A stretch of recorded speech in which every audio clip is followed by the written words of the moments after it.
Last time we had David Rosenvall on, the internet blew up. That interview has 170,000 views and counting, and for good reason. Since that first episode, we went on a 7-day journey through the Baja Peninsula, putting his theory to the test. Today, we're going to share what we learned. We grilled David on that trip on all the holes we saw in his argument, and again, the details lined up in ways we didn't expect. The seeds grow there, the ore is there, hundreds of miles of ancient roads, and the river behaves exactly the way the Book of Mormon describes. I know it sounds crazy. I thought so too. But suspend your disbelief for the next 2 hours, and you may never have to suspend it again.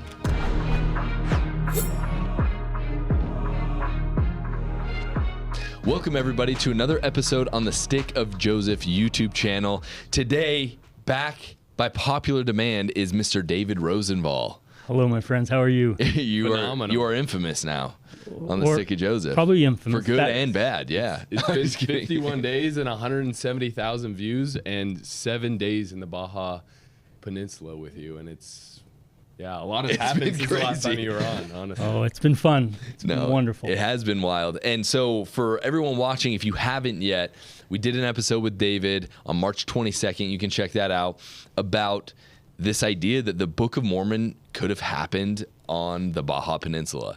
And at the beginning, when we heard this, we had Jay, who's going to be joining us later on today. He was talking to us about this for like a year and a half.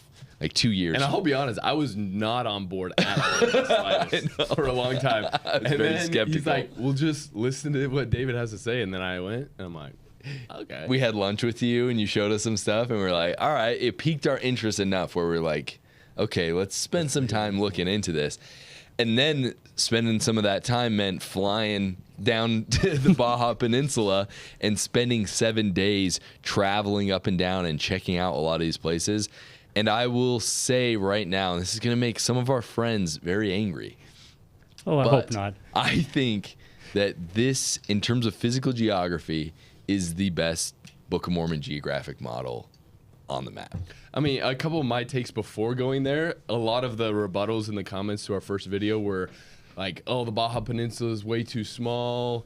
It doesn't have, a river side in. It doesn't have this, doesn't have that. And then when I was there, we would be driving in the car for like 5 hours straight. I'm like, this place is way too big. But no, Hayden mentioned something very enlightening is we have pioneer ancestors that walked for months on end to get to the Salt Lake Valley. And what we don't realize, one, that all the descriptions of the geography were from a ground level point of view, right? Or on a mountaintop. Exactly. Maybe. Yep. But it wasn't some Google Earth like trying to figure out where it was or what was going on. But they were just describing what they were seeing, and there were so many places that when we went there and we saw the geography, then we opened up the text and saw how it correlated. I was like, okay, there's no direct contradictions within the text on the physical geography of the Baja Peninsula. At least from the dozens of questions that I was asking you, pestering you the whole time in the car. And then, so that's what I'll say as well, is when it comes to just the descriptions of the physical geography in the text, I could not find a single contradiction when it comes to those descriptors. Yeah. And we slammed you on some things. A couple times we were like, hey, Dave, it's been cool so far, but what about this? And then you'd answer and be like, holy cow, we did not know that. We're going to talk about one of those I had today. to do my homework. I'll be honest. I had to do my homework to keep up with you. We were going pretty quickly, it was fun. So what we want to show you guys before we get into today's episode, we're going to be looking at some very specific things. We're going to be showing footage of some of these places that we went to, but really what we're going to be getting into is the methodology. Last time we kind of left you guys on a cliffhanger, right? We talked about this whole seed thing, and I'm sure some of you have done research since. I've done a lot of research since then as well. But we're going to be talking about the methodology on how you have correlated all of these other places that we went to fit into the text. So first, we're going to watch this video, and it's just kind of a mashup of all the places that we were able to go to. We didn't get to go to all of the places this time around. One of them because like 8 people were murdered by the cartel, and they were like, you shouldn't go there right now. And we're like, We see that All as right. a blessing. But as to not just be redundant, we didn't put allegedly underneath every place name. So chill okay? out, guys. But just one big allegedly at the end, I guess we'll add. All right, let's watch it.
Gosh, it looks so cool. And one thing I want to say, you know, before we get into all this is I've been on the mounds tour. I've checked out the mounds. I've seen a lot of stuff down in Mesoamerica, not with like a Book of Mormon proponent, but I've been down to Tulum. I've been down and seen all that stuff. And I will say, this is the first place that I've gone to where, like, in my mind's eye, it just felt right. It was easier to see the Book of Mormon happening in that environment for whatever reason. You know what I mean? And that's not evidence that that's where it happened, but that was just like the feeling I had when we were walking around down there. You know what I mean? Mm-hmm. Do you want to add a new lens to your Book of Mormon study? Well, Hidden Holy Days, Unveiling the Hebrew Feast in the First Book of Nephi is perfect for that. And if you want to read the first chapter for free, you can click on the link in the description and we'll send it over to you. And I promise you're probably going to want to read more after that. Now back to the video. So one of the things, and we're not going to be talking about it on here, but I wanted to bring it up because people commented about it on the previous video about the seeds, and I've done a lot of research since on that. So one thing people have brought up is, hey, the Spanish brought over the date palms. Look it, when you Google it, AI says the Spanish brought over the date palms. That's and all of these things. And so while we were there in one of our 4-hour car rides and we're using Starlink to get it was internet nice to while have we were that, there. wasn't it? That was so nice. Shout out to Starlink. Sponsor us. So I just did a deep dive into, because when you Google it, the AI overview says the Spanish brought it over. That's so right. then I asked the AI overview, hey, what is your source? Well, the early Jesuit records talk about the Spanish bringing date palms over to the Baja Peninsula. Okay, what are those records? And then I pull up the records. And I went and I did a search through those records, and I searched up every single time it talks about date palms. There's nothing about them planting date palms. No. Okay? And then I found a paper on it that was just about date palms being introduced to the Americas.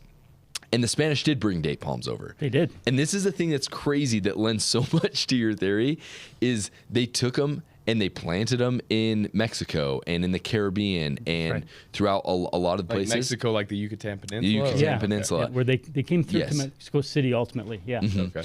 And they planted them there in the Yucatan and the Caribbean, and they grew, but guess what they didn't have? fruit. They didn't have fruit. So they would grow, but they wouldn't yield fruit, right? Then the other thing is you go through and there are multiple records of them saying, hey, we brought them over, we planted them. But then this paper that I found of this guy who did all the research on this, and he's like the top researcher, his last name's Oshman. He says, I do not know any document which specifically cites the introduction of date palms into Baja, California. Oshman speculates that dates may have been a secondary introduction from the coastal desert of Peru. So he makes an assumption based on the fact that it couldn't have happened any other way. So all the other places where date palms were introduced on the Americas, there is record of it. That's right. But just with the Baja Peninsula, there isn't. But obviously they couldn't have come from any other place, so they must have come from the Spanish. That's where you get into trouble, is because they're trying to overlay what they know into something that's very curious and unique. And so they're trying to make connections as well, not unlike we are trying to do. We're trying to make the connections too. Yeah. The difference is the Book of Mormon, which actually has a historical record of them bringing seeds, planting them, and that statement that they grew exceedingly, we have to assume, is the fruit. They weren't planting them for decorative purposes. They were sustaining themselves. And so that's the key we've got to look for. A lot of people are saying, you can grow plants anywhere, and that is true, but it's the yielding of the fruit, getting them to blossom and produce the food and nutrition that they needed. And that's where Baja becomes so unique. And then when it comes to olive trees, and I'm still doing research on there, so it's inconclusive, but same thing with the olive trees. It's like there are records of people bringing olive trees over and planting them, but then you have these massive olive trees, and you saw a clip of one of them in that clip, and you do the research and you're like, okay, well, how much does an olive tree grow a year? And 2 millimeters in girth a year is what an olive tree will do. That's like a 16th of an inch. Yeah, it's so small, 2 millimeters.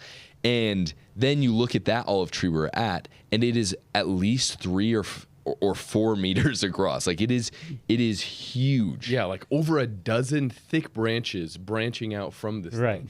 And we've been over to Jerusalem and seen the olive trees in the Garden of Gethsemane that they've dated to be pretty close to the time of Jesus Christ, and the ones over in Baja pretty much rivaled and some outdid in size the ones that are over there and date back to so far. And so they're not, look, I'm not an expert right there, no, but nor am I. To say that those are just like 300 years old and they've grown that much, I don't know. It doesn't really match up with what we know about their growth rates. So all I'm going to say is there's still more research that needs to be done, and we've been talking about how are we going to get that research to be done. But overall, one thing we have to remember is the scientific community, they do science the right way, which is if they don't have evidence for something that's like, hey, we have this, then they make assumptions based on the evidence that they have. They extrapolate. They extrapolate. So the evidence of date palms from the Middle East and other Middle Eastern perennial fruit-bearing trees coming over is all with the Spanish. Therefore, if it exists anywhere, then it had to have been from the Spanish, even if they don't have direct evidence of those being brought over, right? Yeah, they don't have the Book of Mormon record, and they aren't using that. Yes. So they're not open to that idea, and therefore they extrapolate using assumptions that aren't flawed assumptions, not bad assumptions, but there may be more to the story. We're giving away $500 scholarships to the Nauvoo Discovery Program.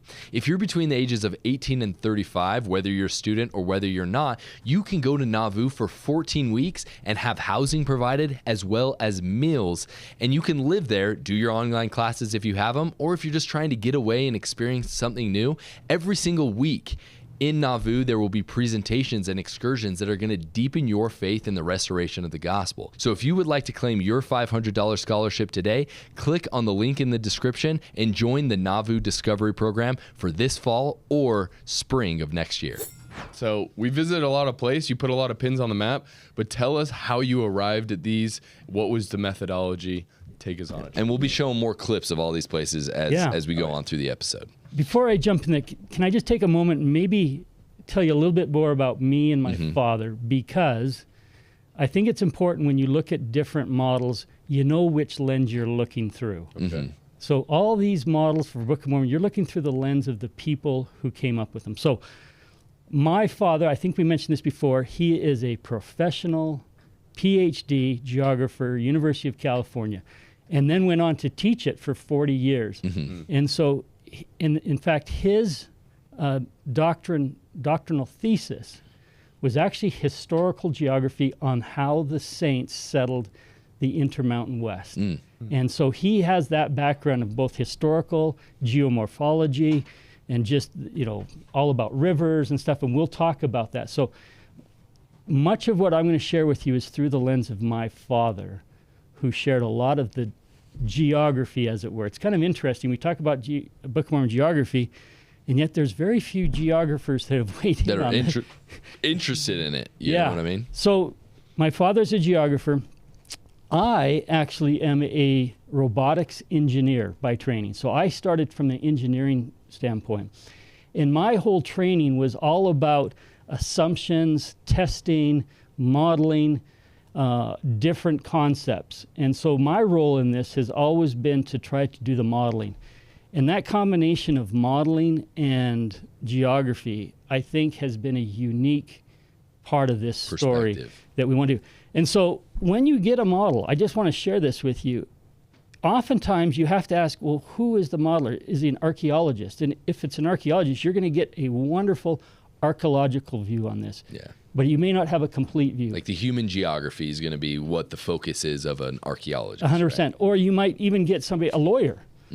And from a lawyer, the text is going to become very integral and external text coming in. Again, interesting. You might get somebody who's a salesman who can kind of just do these high-level features quick without maybe flushing it out. And so I love all the different models, but it is important to understand what lens are we looking at. You're coming from. So as we go through here, hopefully I'll kind of point this out. But here's where I kind of want to start with you, because this is important. This is a new approach. Again, this started 2008, well after the internet, Google Earth, and so forth. And that has been a huge blessing for us to have those tools to apply this. Most of the models were all pre-internet, and so they didn't have that as much to their disposal. Let me just start with this just basic on. Again, I'm an engineer. I like cars and engines. Yeah. The Book of Mormon is one of the most powerful and integrated text ever. It is not a simple text.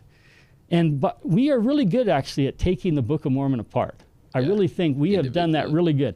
The problem I have, putting and I think together. It's the putting it back together and not having any leftover parts. Many times when we put the Book of Mormon geography back together, there's missing parts. And you alluded to this last time, that the different people, well, what didn't he say this and that? Yeah. And it's trying to get it all back together that can be sometimes the hardest. That's a really interesting way of looking at it. Is like the Book of Mormon is a working engine. We're able to take it apart, but then we don't know how to assemble it back together. That's really interesting. Yeah. And I'll be the first to say I struggle with that a lot. And I love it when people bring something to me and say, hey, did you think about this? And, well, no, let me go look at that. And we had that a little bit when we talked about roads. If you remember, we'll talk about that. So here's where we start with a simple question. Where do we start? I mean, there are so many things. So here's the proverbial description of the rocks in the jar. And it is so important that you put the big rocks in first, right? If we're going to get this all to fit in this jar, we got to put the big rocks in first, then the little rocks, and then the sand. And just like on the left, if you start with the wrong thing, the wrong order, it's not going to fit no matter what you try. The pieces won't fit together so in the engine. This was really important, and my father and I actually spent some time saying, where do we start? And so here, let me walk you through how we did this. Okay. We asked a very important question, and I love doing this exercise with people. If I had time, I'd do it with you. We asked, who is the most authoritative? And so you can just start putting names on of some of the record keepers, Oliver Cowdery, scholars, Jesus Christ, Brigham Young. We have lots of people. And then I like to tell people, hey, will you just rank it from most authoritative to maybe least authoritative. And so you do that. And by the way, my name would probably be at the very bottom of that list as far as authoritative. But this list, and I think most people come up to this, that, you know, God and Jesus Christ, if we could talk to them about it, they would know the best. And then we put the record keepers. Well, here's what you see when you do that. Obviously, there's deity. Book of Mormon record keepers is where most people put it. Then we have church leaders and scholars. The reason this is important, because we have to all acknowledge that the record keepers had firsthand experience. We've canonized the scriptures. In other words, we got it. And then the others, we have no official church position. A lot of opinions, and I love the opinions and so forth. So how do we do it? We start at the top. And we're going to work through the text first. Not that I want to ignore the opinions of other people or quotes. I just have so much in the text I got to get through first that I think if I do that, then the other will hopefully make sense. If I start at the bottom and go up, you're looking through their lens and not the lens of the text. That's right. And at the end of the day, if you're going through the text, if the opinions of the scholars or of past church leaders or whatever are correct, then the text should corroborate that, right? You should come to the same conclusions. You know what I mean? But you want to start with the text first, or else you're looking through someone else's lens. And can I just say, I hope we'll give some latitude to those who did have opinions and don't hold them to a standard how could they have said that it doesn't match the text? Again, they're like all of us. They read the text, just trying to figure it out. So I'm very careful putting too much pressure on early saints, apostles, whoever it may be. For sure. So here's what this means. If we believe that the text is the key, what I did, again, as an engineer and a computer science guy, I took every single word in the text and every phrase. And I realized that there are about 1,600 different geographical words or phrases. That's a lot. That's a ton of information. I think it's more than the Bible actually has. And those 16 words can be found in about 33,000 different places. Those words include people's names, their belongings, landforms. So that's like 25% of the Book of Mormon's unique words are geographic. Well, and it makes sense. Any history, if you're going to tell somebody a history, you're going to put it in a context. So they're just telling their story in a context. I don't think they were sitting down and saying, oh, hey, make sure you talk about that mountain.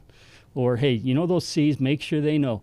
They're just telling their history, and that just comes out in the process. Once applicable. So here's my little database. I had all these words, and I went through and categorized them. I said, is this a cultural type of thing? Is it political? Is it a place? Is it direction, belongings? And I started putting all these words. This is a lot of work. It is a lot of work, but in my mind. You're such a nerd, dude. I told you, it depends on which lens you look through. I've got some nerdy lenses that you're going to. But I guess it's just the engineer in me that you have to take it all apart before you can do it. So I have all the words, and I'm happy to share that with anybody, that I could always go back and say, what are the words and how many or what kind of category is in. So let's just kind of help you out here. We've talked a lot about physical and human geography. Both are very important to the history. You can't do one without the other. But the physical geography I've put on the left and the human geography things on the right. Why would that be important doing that? And here's the basic premise. Things change over time. And we kind of said, you know, man can change things a lot. So can nature. It can change. And so we kind of spattered them up on the screen here.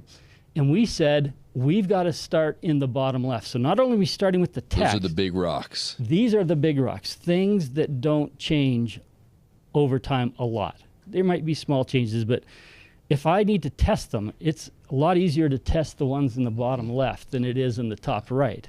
Yeah, a mountain range changing over 2,000 years is way less likely than, you know, the boundaries of people and places and walls and structures. And not to get into this and derail too much, but one of the big rebuttals as well from our previous video is, but you forgot about the destruction when Jesus came. And so I guess how much weight does that have when it comes to starting from landforms? Yeah, so changes over time. I will be the first to tell you that things change over time. And one of the big questions is how much of the bottom left has changed, the mountains and the seas. It's hard to know, but let me just give you a couple highlight points that might help you understand. The first point, it was Mormon who recorded this 300 years after the destruction. And he seemed to be able to talk to it, relate to it, without identifying major changes. So it's not like he was recording what they saw. He was recording what he saw in his movement. So I don't think it changed a lot. Second point, if we use the analog of some of the most major destructions in our time, Hurricane Katrina, Mount St. Helens eruption, fires in San Francisco, all of those are analogs to what they talk about. Yeah. And if you think about it, even though Katrina came through, I still know where New Orleans is. I still know where Mount St. Helens is. And I still know where San Francisco is. And probably the key word when you go back and look at this is it uses the face of the land changed. The face of the land. Not the structure of the land. Yeah. So that's an assumption we start with, that the basic shape, function of these things hasn't changed, but the face will definitely change. Does that make sense? So yeah, and that makes sense. I mean, you look at, like, for example, one example I've seen a lot of videos and pictures of is like the war in Ukraine. Like, that whole country's absolutely destroyed now. Like, it's completely destroyed. The whole face of it, like, you look at it and it just look at like Gaza, for example, too. It's another example of just complete destruction. But in terms of like the actual structure of the land, like it maintains, and there's only a few cities that talk about them being swallowed up by the sea. You know what I mean? But other than that, like, yeah, when it comes to these big landmarks, which are the big rocks, like, we shouldn't expect huge amount. And that's every single, we've asked that question to every single person that's presented a model to us, is like, hey, do you take into consideration? And they give a very similar answer. It's like, hey, it's not like, yeah, it's going to destroy human geography, mostly like cities and stuff, but in terms of like the actual land, it's not going to completely. And that's an important point. Again, nature, remember what changes? It's those boundaries, belongings that major destructions would definitely change. But these ones in the bottom left, we think are going to be minimal. Okay, cool. Okay, so that's an important. The other thing we said is there are some scriptures that kind of tell us where in the world. The seeds was an example of this. That's more of a global, where in the world. And so we felt it was important to start there. Then we started looking at seas and wildernesses, hills and mountains, rivers, valleys, roads and walls, and eventually we're going to get culture. So again, important to start, if we don't get to the right part of the world, you just started on the wrong foot. And so we got to get that taken care of, and then we can start diving in. And that's kind of what our journey was when we took you down there. We're going to get you to some of those smaller things. So. And just one thing that I'll add when it comes to hills and mountains is on the Baja Peninsula, there's definitely hills and there's definitely mountains, and you can like tell the difference. Right? Yeah. And I would describe them, even though there were some big hills, like the mountains were even more massive and jagged and huge. But when it comes to the destruction, what's interesting is when it's talking about all these cities that were sunk or buried in the earth, it says, and all these I have caused to be sunk and made hills and valleys in the places thereof. And so we're not talking like massive mountains were then sprung up, like they were turned into hills. We don't know how big, but then it's not like this huge, massive change. Yeah. But enough for a ground level person to be like, wow, this is a huge change. Well, yeah, and I don't know if you remember when we were traveling up the first day, there was one location, there was a massive landslide. You could still see the effect of a landslide where all the rubble had kind of fallen, and there was a small hill at the base of that range. And so if that was my home and I saw that, that would be unbelievable. And so I think we've got to kind of, again, go back to this we've got to put it in their first-person experience, not in Lord of the Rings, Hollywood type of stuff. It's got to be more practical than just the extreme. Yeah. So, but yeah, so hills coming up, again, landslides do that. There's a lot of things. Yeah. Cool. So I hope what we're just trying to paint here is where do we start? So the text, landforms, and world-based type of geography. Now, this is an important part, and I want to just take a moment to talk about this, because there are lots of things that are stated about the Book of Mormon that are difficult to test. So one of the things we do is we make sure that the things that are most testable, we want to start there. So seeds being planted, we can test that. Scientists test that. The climates, we know that. And all those things are very testable. And I put those closer to facts. Unfortunately, there's a lot of things that are fiction, things that have been made up, kind of recreated, kind of gotcha kind of stuff. They too can be tested, and they become fiction. Here's where our problem is. It's in the middle. It's this, in legal terms, it's called conjecture. In other words, you're presenting something that can't be tested or proved. So, for example, a quote from an apostle in 1835 is very interesting, but my problem is, how do I go to him and say, hey, was this revelation, or were you just kind of thinking about it?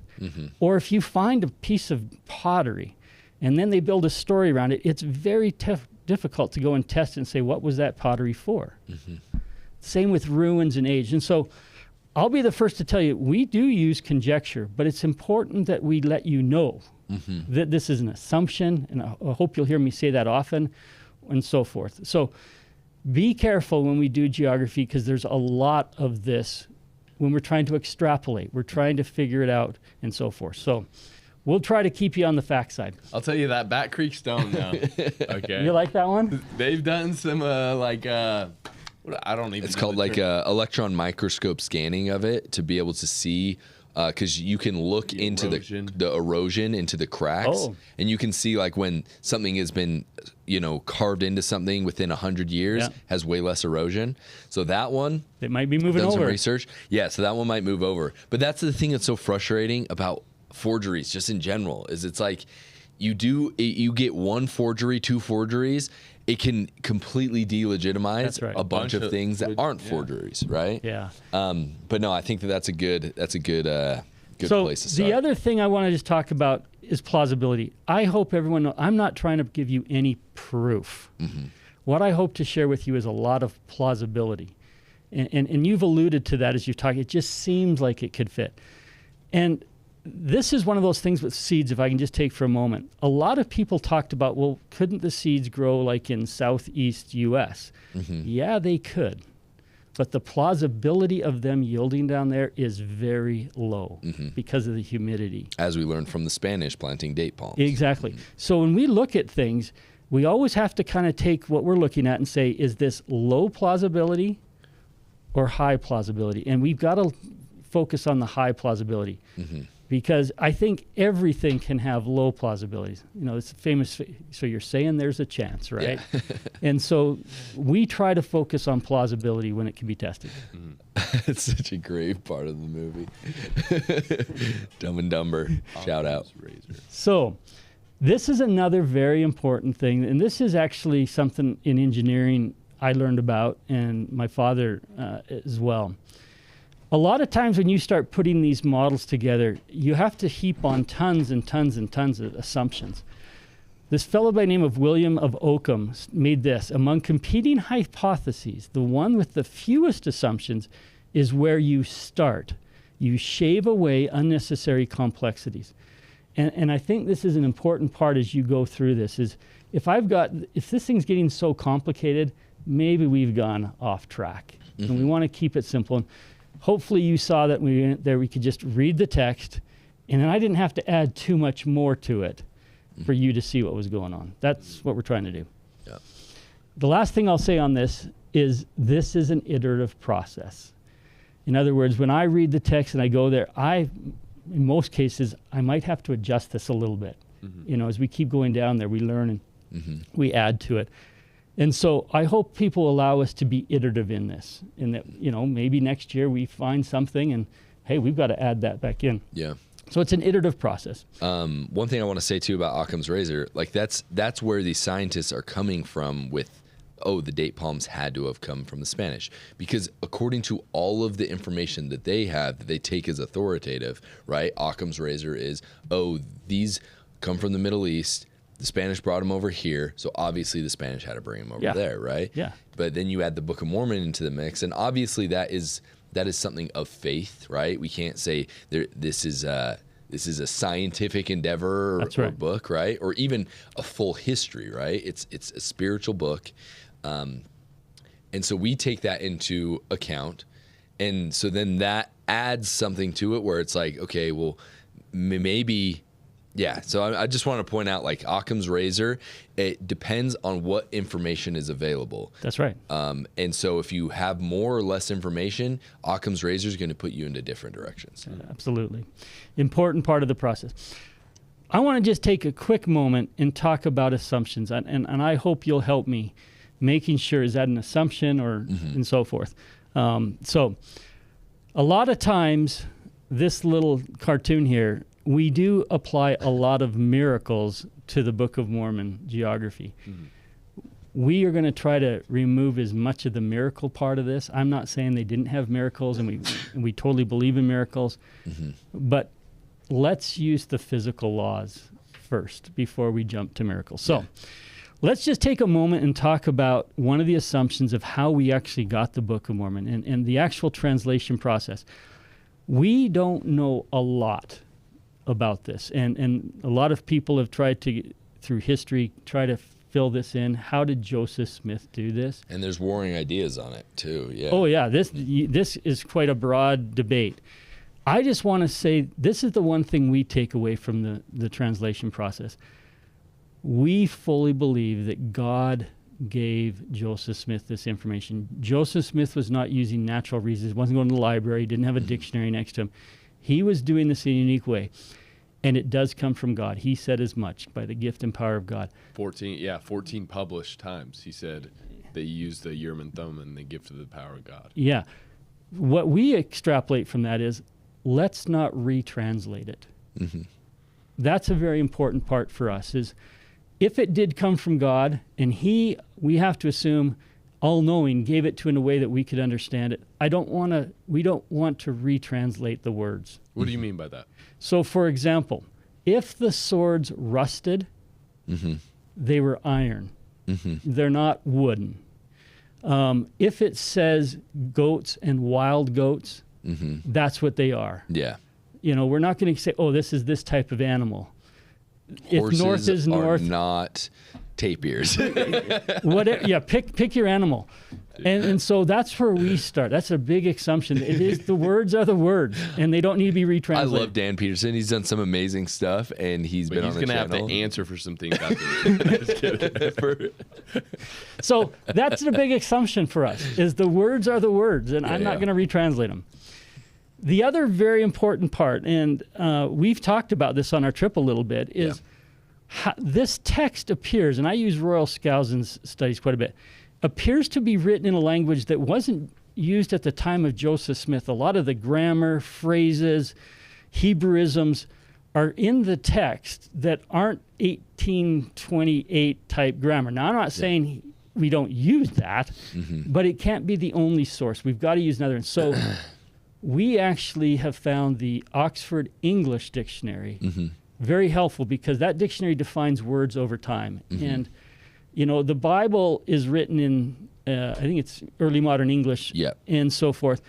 And it seems like the Book of Mormon has elements of that in there that kind of make it work together. So I've never been a fan of using the 1828 dictionary to find words in the Book of Mormon for that reason. It's like, he wasn't writing it in 1828 English. It was specifically, and my theory on why it had to have been King James English is because it allows for a crude form of back translation. So, for example, we don't have the original text of the Book of Mormon, but we do have the King James Bible, and we have the Greek and Hebrew of both of the New Testament and Old Testament. So, if the words correlate between the Book of Mormon and the Bible, it allows for us to dive into the ancient roots of those words and do a crude back translation. Obviously, it's not going to be as correct as if we had the actual text of the Book of Mormon, but I think, to me, that's the reason why it was that makes a lot of sense. And you remember, we actually went to the Bible many times when we were reading the text and say, well, what does the Bible say on this? Well, Isaiah says this. Isaiah says this, and I think it gives us a better understanding of what the words mean. 100%. So that's a big assumption. Historical consistency. This goes back to but the whole world changed. One of the things we've seen is a lot of people will draw maps and they'll take out the whole Yucatan Peninsula and say this was underwater, or this was up here, this was a big lake at one time. Yeah. We can actually use historical geography to see what actually has happened. For example, we know that the ocean levels haven't changed by like tens of feet, maybe a little bit. Yeah. But if it happened in the old world, the water levels, we have to assume it's consistent on the other side. So historical consistency becomes very important before we just start throwing in, I'll just draw a big lake here, or I'll just assume these were mountains here and they weren't mountains there. Yeah. So very important that we don't create something that has no historical basis. Yeah. We've talked about this first-person perspective. I can't recommend this more. Get on the ground. You alluded to this. When you got there, the hills looked like hills. The mountains looked like mountains. The sea looked like a sea. The river was... And that perspective is important. We got to be careful that we aren't applying our human lenses, which come from these phones, for borders and so forth. So that's a very big part of it. We've talked about this before. Directions are directions. North is north.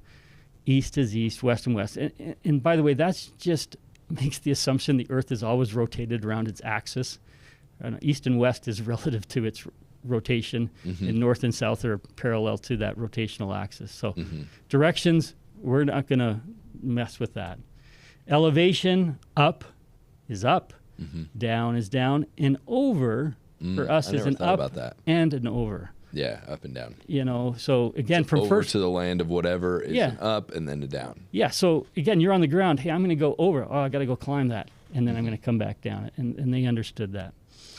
Let me take a moment and talk about antecedents. This is an important thing. If you remember, we talked last time, we've got the printer's manuscript, which is one run-on sentence. No punctuation that we could see came with the original book.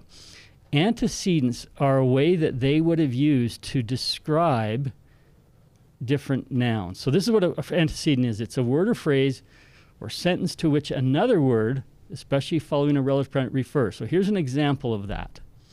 In Alma 16:7, it says, Zoram and his sons crossed over the river Sidon with their armies and marched away beyond the borders of Manti into the south wilderness, which was on the east side of the river Sidon. So that phrase, east side of river Sidon, what does it refer to? Many have said it refers to the borders of Manti. If we use antecedents, we would suggest that it applies to the item just previous to that. So the south wilderness is the thing that's east of the river Sidon, not the borders of Manti. Beyond the borders of Manti into the south wilderness, which was on the east side of the river Sidon. Okay, so the south wilderness is on the east side, not the border. Whereas you're saying sometimes people would look at that and they said marched away beyond the borders of Manti, and that is being referred to when it says it's on the east side of the river side. Right. Okay. And so this is where we can all look at a piece of text and come up with two conclusions. We said we've got to establish a standard of how we're going to do this. Yeah. And we use, it's an English construct or grammar called antecedents, which says the phrase that something refers to is what's previous to it. Yeah. Just before. Okay. So if somebody differs with us, it might be because of this in how they read their text. Yep. Finally, let me just talk about this for a second. The question is, when the Lehites, Nephites, Lamanites, and everyone landed, were there people in the same place they were? In other words, were they integrated amongst a whole bunch of people, or were they isolated? Were they by themselves? That's a good question. Because this sets up all sorts of things to understanding what's going on. We believe they were isolated. Why? And there's a couple of things why. First of all, Jacob said this, "We being a lonesome and solemn people, wanderers cast out from Jerusalem, born in tribulation in the wilderness, and hated of our brethren, which cause wars and contentions." There's a couple things in here. The lonesome and solemn people basically says, hey, we're alone here. But who are they hated of? Their brethren, not these other people that we just crashed on their party. It was their brethren that were the people that they had. Second reason, if you look at it and you keep track, again, that all the people are geography, right? Every prophet, every king, every judge, every general was either a descendant of Nephi or Lamanites. They weren't the other people. How does somebody come into a integrated people and all of a sudden they run the whole government and they run everything? It just doesn't make sense. Third item, they actually do record when they meet another people, the Mulekites. Mm-hmm. So they found another people and they recorded a lot about them. Yeah. They even recorded when they found evidence of people that had been destroyed. And so to us, all those things together suggest they were in an isolated and they were alone in this journey through this. Now, I'll share this with you because it's come up many times. They talk about Sherem. Are you familiar with Sherem? Yeah, the Antichrist dude. Yeah. Yeah. So there was a man among the people of Nephi whose name was Sherem. And then he goes on and he says something about this guy named Sherem. He was learned. He had a perfect knowledge of the language of the people. Therefore, he could use flattery and much power of speech. And it came to pass that he came unto me, this is Jacob, and on this wise did he speak unto me, saying, Brother Jacob, I have sought much opportunity that I might speak to you. That brother Jacob is not like, hey, bro. It's not a colloquialism. Mm-hmm. I think it was literally, hey, we are related. Yeah. Chances are Sherem might have come from maybe the Ishmaelites or Lamanites. It's a cousin or a nephew. Because at this point, we don't have a lot of generations that have gone on. They hadn't started using the brother Paul, sister so-and-so, No. So for us, these things suggest, and we assume that they are isolated in what they're doing. Mm-hmm. But what other, I guess, models make that assumption that they integrated? Well, I don't think they use the text to make that assumption. They're actually using historical information. This is that extrapolation problem. Mm-hmm. If you place them, say, like in Mesoamerica, we know from the historical record there were a lot of people there before 600 BC. Uh-huh. And so that would extrapolate that, hey, they had to be integrated with these people. They couldn't have been there alone. Mm-hmm. Same with up in the heartland. We have evidence that there was a lot before that. Mm-hmm. Yet the text itself suggests they were alone. Yeah, so I mean the claim, like when we were talking to Kirk Magleby, that's their belief, is that that the Nephites integrated in with the Maya, because the Maya existed before then. And so, but their thought is that, I can't remember if this is Kirk Magleby or our Mike Handy, where he talks about that the Nephites actually brought the superior building abilities with them, because in 600 BC is when you start to see some of the large monuments being built. But I don't know if we're going to get into it today. The Book of Mormon doesn't lend itself to the idea that they were building giant temples out of stone. Every single time it talks about them building temples, especially later on in Helaman, it's all out of timber. Yeah, it's wood. Yeah, it's wood. Yeah. So anyways, I think that's an important part for our model to just set that straight.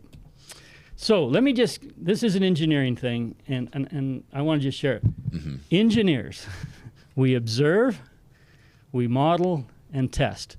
And the same thing has to apply. We're going to read the text, we're going to model it, then we're going to go on the ground and test it. And by the way, that testing, going back to the text, brings insights. So as you see things on the ground, that all of a sudden it changes the text. And I'll give you one example of that.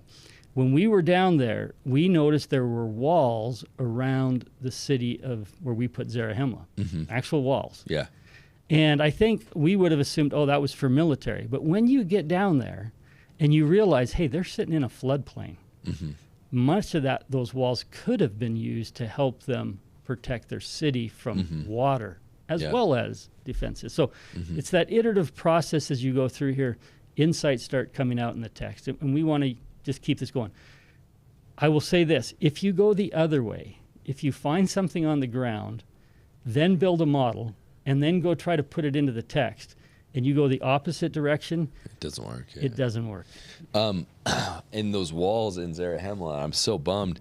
How tall were they before they? Because there was a hurricane that went through, which I didn't know that there were hurricanes. Really, I thought hurricanes were always on the East Coast. No, there's You know, and so was it a hurricane or a cyclone a few years ago that completely knocked down these giant walls?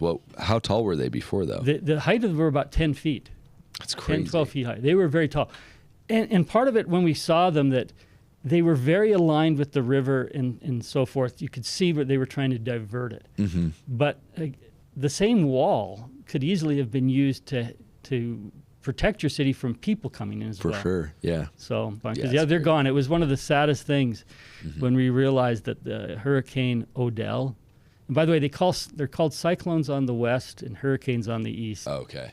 Don't know why. But it's the same thing. The same thing. Oh, really? Same I didn't know that. atmospheric conditions that create both of them. Interesting. Okay. So, Cool.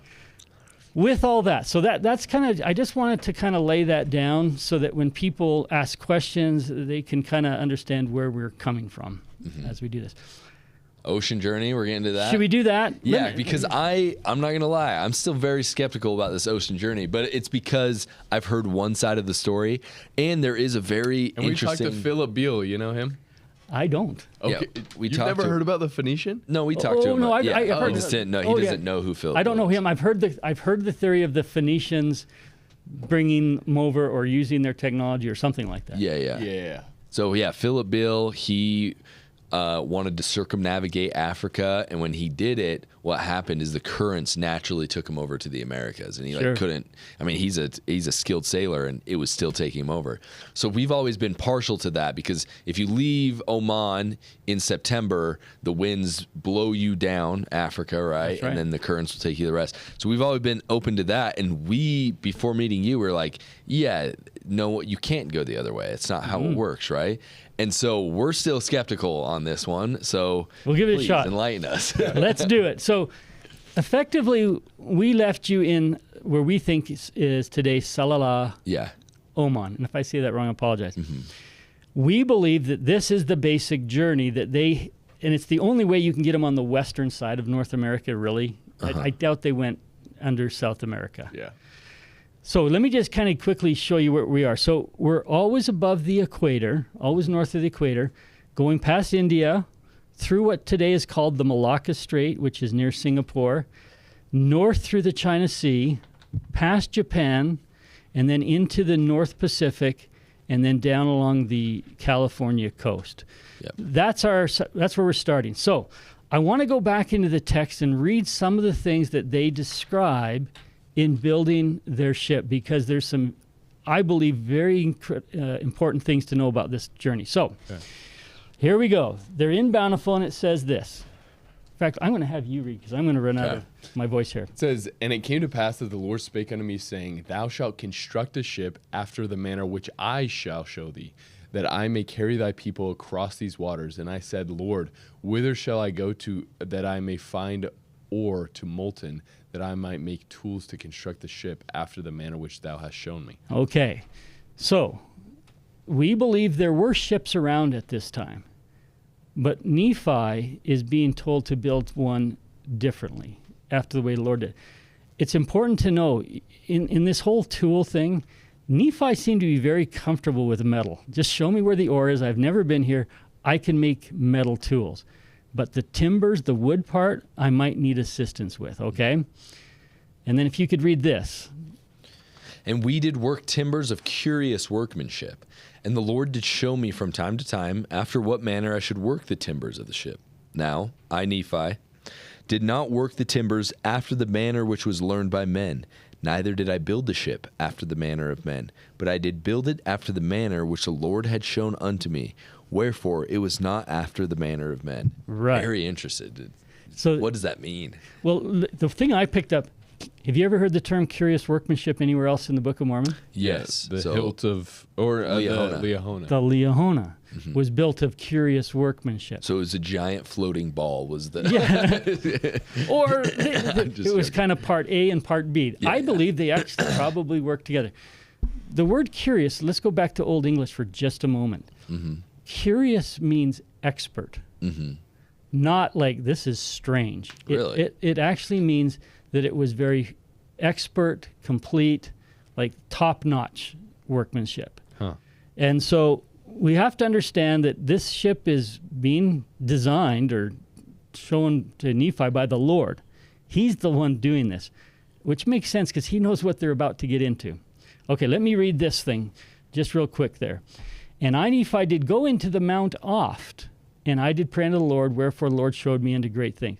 And it came to pass that after I had finished the ship according to the word of the Lord, my brethren beheld that it was good, and the workmanship there was exceedingly fine, wherefore they did humble themselves again before the Lord. This again is tying that, what kind of workmanship? Exceedingly fine. Which is what Laban's sword was. As well, but I just want to point this out. So I look up early modern English. The word curious carried a much broader range of meanings than it does today, often leaning closer to its Latin roots, curiosus, which means careful and diligent, which is interesting. That's completely different than we think like this is just an oddball thing. Yeah, it's like, oh, this is really weird. Yeah, that's not, we don't believe that's what it meant. Okay, then, so they've built this ship. Now they're going to load the ship up. And I want to just kind of take a moment and point out what they recorded kind of on their manifesto. Yeah. Oh, last thing it said, sorry, I didn't read the rest of it. I should have.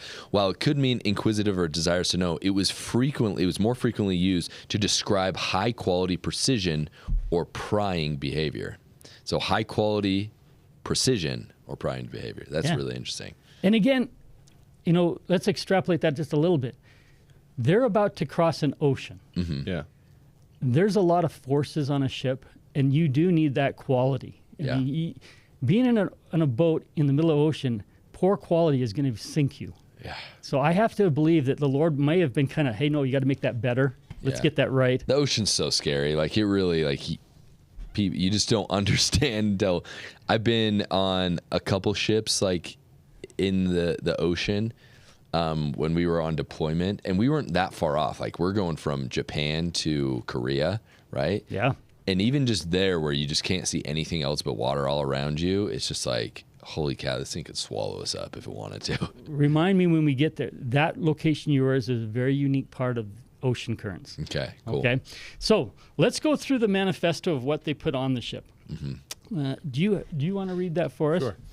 It says, and it came to pass that on the morrow, after we had prepared all things, much fruits and meat from the wilderness, and honey in abundance, and provisions according to that which the Lord had commanded us, we did go down into the ship with all our loading and our seeds, and whatsoever thing we had brought with us, every one according to his age.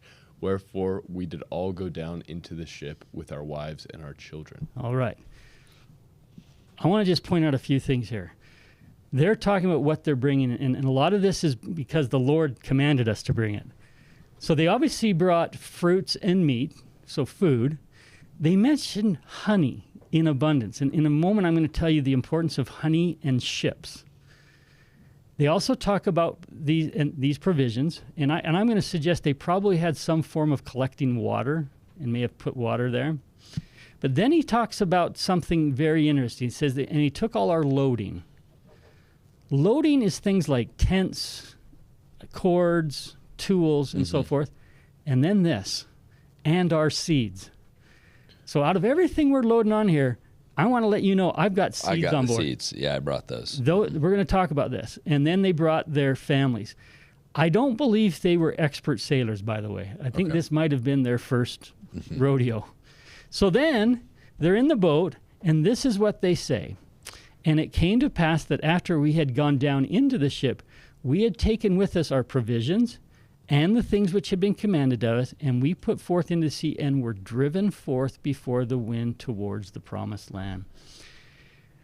Obviously, we don't have their full record, but based on this record, we assume they've had the wind at their back the whole times. And that they had... what is driven forth before the wind? Like, let's break that down a little bit. Like, so we assume it's an old phrase, but basically the wind was driving us. We were before the wind. The wind was behind us, and it's the thing that's moving us along. Suggesting they probably didn't have an engine or oars. They may have had oars, but I don't know if they used them. But they talk about this wind is the thing. The other thing we assume from this, they never made landfall again. So from wherever they started, they're in the boat the whole time. Now, we know we've lost 116 pages. This is an abridgment. Well, this isn't an abridgment, but we lost 116 pages.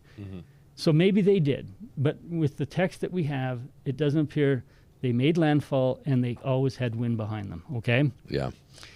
Now, here's something else that we talked before about curious workmanship of the boat and curious workmanship of the Liahona.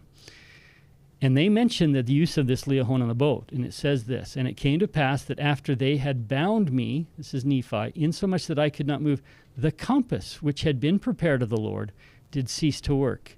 Wherefore they knew not whether they should steer the ship. I believe that this Liahona was so integral to this that it allowed them to know where to go. Historically, one of the things that happened is they only sailed during the daytime and they made anchor, because if you don't know where you are at night and it's dark, you can't see the shoals, you can't see any of that unless you have a navigational device. And so we assume they're able to navigate with this compass 24/7, sailing through the night and the day. And they had to use this. And this is that little story when, hey, we're getting too rambunctious here. Nephi calls them out. They tie them up, and all of a sudden the compass starts working, and they get kind of thrown back. Interesting. So 24/7. So let me just say, let me kind of outline some of the things that we're working with that are on this journey. So here's our observations. They had provisions, which is meat, fruit, and probably water. Their loading were tents, tools, cords, etc. They talk about the people that are on there, inexperienced. The seeds. Now, I should just highlight this. This must have been extremely important to them, that they talk about, hey, we're going to bring our seeds. There was wind pushing them from the back, never made landfall. They've got a unique ship of curious workmanship, which we believe allowed for a transoceanic sailing, which from a historical record, we don't know of another one other than the Jaredites, but that's in the Book of Mormon. And then they could navigate 24/7. So there's our assumptions for this journey. Now, I've got to go back to the seeds for just a moment. We talked about this last time, that the seeds have to be in the same climate, same latitude. We touched on this. The soils also are super important for getting those seeds to grow. And between the Old World and specifically Baja, California, they do have the same type of soil. But here is another important part. When you plant the seeds, is also important. Really important. And so, for example, here, if I were to plant my seeds in my garden in September, it's not gonna work. We plant them in the spring. In fact, my wife and I are going to do this next week. We're going to start planting our seeds. Saturday too, yeah. Okay. Now, in the Old World, the seeds would normally have planted in late October for the seeds in Jerusalem and in Saudi Arabia. So we're going to assume that they also had to plant their seeds in late October, given all this. So why is this important? If we know that they were shooting for October, and we know these different legs, we can start figuring out how long this journey may have taken and when did they leave. So here are our different legs of our journey. So I've listed off the 5 legs. I've got the estimated distances, and that's just using a measuring tape on Google Earth. Then you'll notice that there's different speeds for each of those, and it ranges. For example, going through the Malacca Strait, that second leg, it slows down quite a bit. What's the difference between a nautical mile and a normal mile? I can't remember. It's 1.15 is the ratio. Interesting. I'll ask Google. Google, it does all this. And so just using this and the total length, we know approximately how long it should take. And we estimated, based on all that, it should have been about 120 days. And that allows, by the way, assuming they're not always moving, there might have been some slow days. The text talks about them being pushed back. And so we've got about a 20-25% buffer in there. Mm-hmm. In other words, if we just full throttle this thing, it should take about 90 days, but we've got, so we believe then, if they wanted to get there mid-October, we got to be mid-June. So why is this important? In Sahala, Oman, there are two wind systems. There's the southeast wind systems that go basically from June through December. Mm-hmm. Then you have they switch and come from the northeast from December to June. Mm-hmm. If we leave in June, they have what's called those southeast monsoons, and I've kind of drawn them there with the red arrows. And so from Salalah all the way up to Japan, they have those southeast monsoons that are basically always at their back. Mm-hmm. And they can get through there all the way. And it would place them close to Japan in around August with really no effort. Now, this is not trivial sailing through here. Yeah. There are still storms, mm-hmm. and they've got to navigate. But again, we're going to assume the Liahona is going to help them with some of that. And not only is it navigation, it might have been a storm watcher. I don't know. Yeah. So we get them there to Japan by about August. The interesting thing is the rest of this journey is like, don't have to do anything, because the westerly North Pacific winds and the currents, and by the way, that current you were talking about in Korea, Japan, that you were on, mm-hmm. is called the Karishimo current. It's mm-hmm. the black current. If you hit that, it will carry you quickly up and through there. Mm-hmm. So that current will get you there. Then we come across the North Pacific and then down into the California to Baja. Mm-hmm. This route, for an inexperienced sailor, is probably the easiest route to get there. It's a little bit longer mm-hmm. than if you go around Africa. One of the things to remember are those seeds. We've got to get those seeds to wherever we're going dry and cool. Yep. If you cross the equator for any period of time... I had no idea about this, the what you're about to share, the doldrums. The doldrums. Yeah. The hardest, there's a couple of hard places to sail. The doldrums, that around the equator. And what happens is the winds go opposite to each other, and the currents do right around the equator, mm-hmm. which creates like no movement. Yeah. And it can be very difficult. In fact, many ships would get in the doldrums, and they'd run out of food. They had no way of moving. But probably the biggest thing, that's a problem for the people. The biggest problem with the equator is the seeds. Those seeds, if they get too hot mm-hmm. and too humid, mm-hmm. they will start sprouting no matter how you've stored them, and they just destroy themselves. Interesting. The other hard part about ocean sailing is where two oceans come together. So south of South America and south of Africa, the Cape mm-hmm. of Good Hope. Very difficult sailing. I mean, you have to be a trained sailor to get through that system. So, although they could have for sure come around there, it's probably one of the most difficult routes to go, especially if you're leaving at this time in June, because you're tacking the whole way down. Mm-hmm. Now, if they left later, the northeast will help them go around. So, yeah. I'm not saying one is the right way or one is the wrong. I'm just saying this route at this time of the year is very doable. Yeah. I wanted to point out that the doldrums are... so when you Google about them, it says the doldrums are technically known as the intertropical convergence zone, are widely considered one of the most difficult, frustrating, and mentally draining areas to sail. Located near the equator, this region is notorious for having little to no wind for days or even weeks, causing vessels to become becalmed. And then it says the reason why is because there's zero wind, intense heat and rain. Temperatures are high, and the area is characterized by heavy rainstorms, torrential rain, and thunderstorms, interrupted by periods of calm. And so just this idea, once again, in like the seeds, it's funny that these played such a big role, but it makes a lot of sense if you understand how that goes. It's, yeah, these seeds are going, they have to cross the doldrums twice in order to go from Africa to the Americas. And if the seeds survive once, they're not going to survive twice. And so it's really interesting if you're like, oh, these, in order for these seeds to really yield, it's got to be planted sometime around October. And so then you just back translate. Okay, if it needs to be translated or planted sometime in October, then let's go back. You're like, okay, well, they would have had to have lead Oman in June. Well, the winds don't take you around Africa until September. And if you're leaving in September, you're not going to be getting into a place where like these seeds are going to plant well. And so Yeah, really these timing's seeds, important. they give you a framework of like how this ocean voyage needs to happen. Let me say one other thing that's kind of interesting. The North Pacific is an interesting preparation for the seeds because it gets cool up there.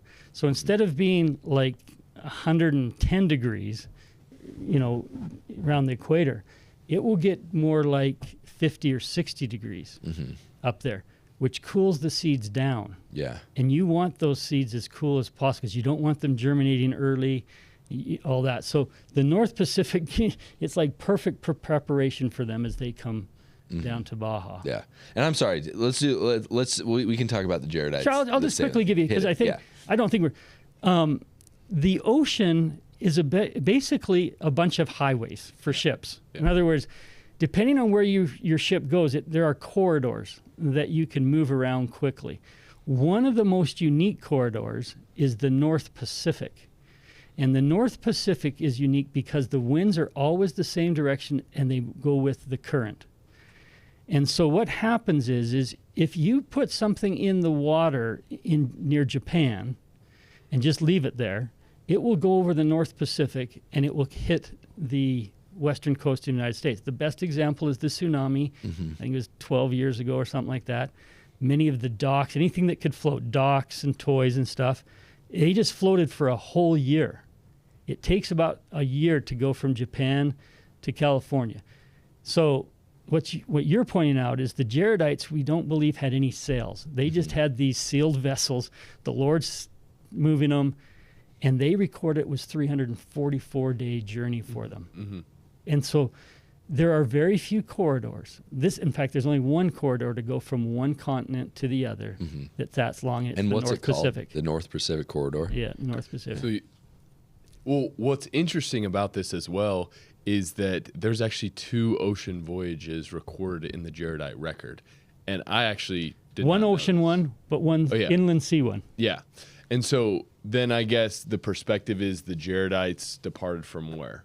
We assume it's the Great Tower, so we're going to put that in modern-day Iraq, and that they go north. We know they go north, and then they go into some corridor where man has never been. We assume northeast, because northwest is where Mount Ararat is. And then they say they cross a sea in the wilderness. We assume they had to build boats there, but they never complain about, hey, what are we doing here? They seem to use boats that they were familiar with, and they cross the sea in the wilderness. And then the Lord says, don't stop here. Keep going. And then they say that they came to a mountain by the Great Sea. And then they build these new barges, the one we're all familiar with. But these ones are different. They needed help. Wire, no light, no steering, no air. And so we have a different set of barges. So are we looking at, I can't remember, is that the Black Sea?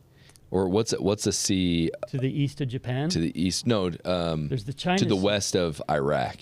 So what's directly to the right? So you have the Strait of Hormuz right above June. The Persian Gulf is up through there. So that's And then the Persian Gulf Caspian goes all Sea the way is up there? Then from the Persian Gulf north is the Caspian Sea. Yes. So do you think the Caspian Sea is what they were crossing the first time? And by the way, it shouldn't be Jay, more of a come sea. sit in, man. It's more of a lake. But yeah, that's where we think they crossed. And by the way, that area, and maybe in another episode we can get into details, but that area is a lot like the Great Salt Lake, where it's an inland basin where water collects.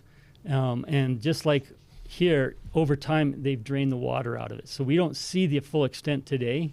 But back then, there was a large inland sea. It's called the Parentithus Sea.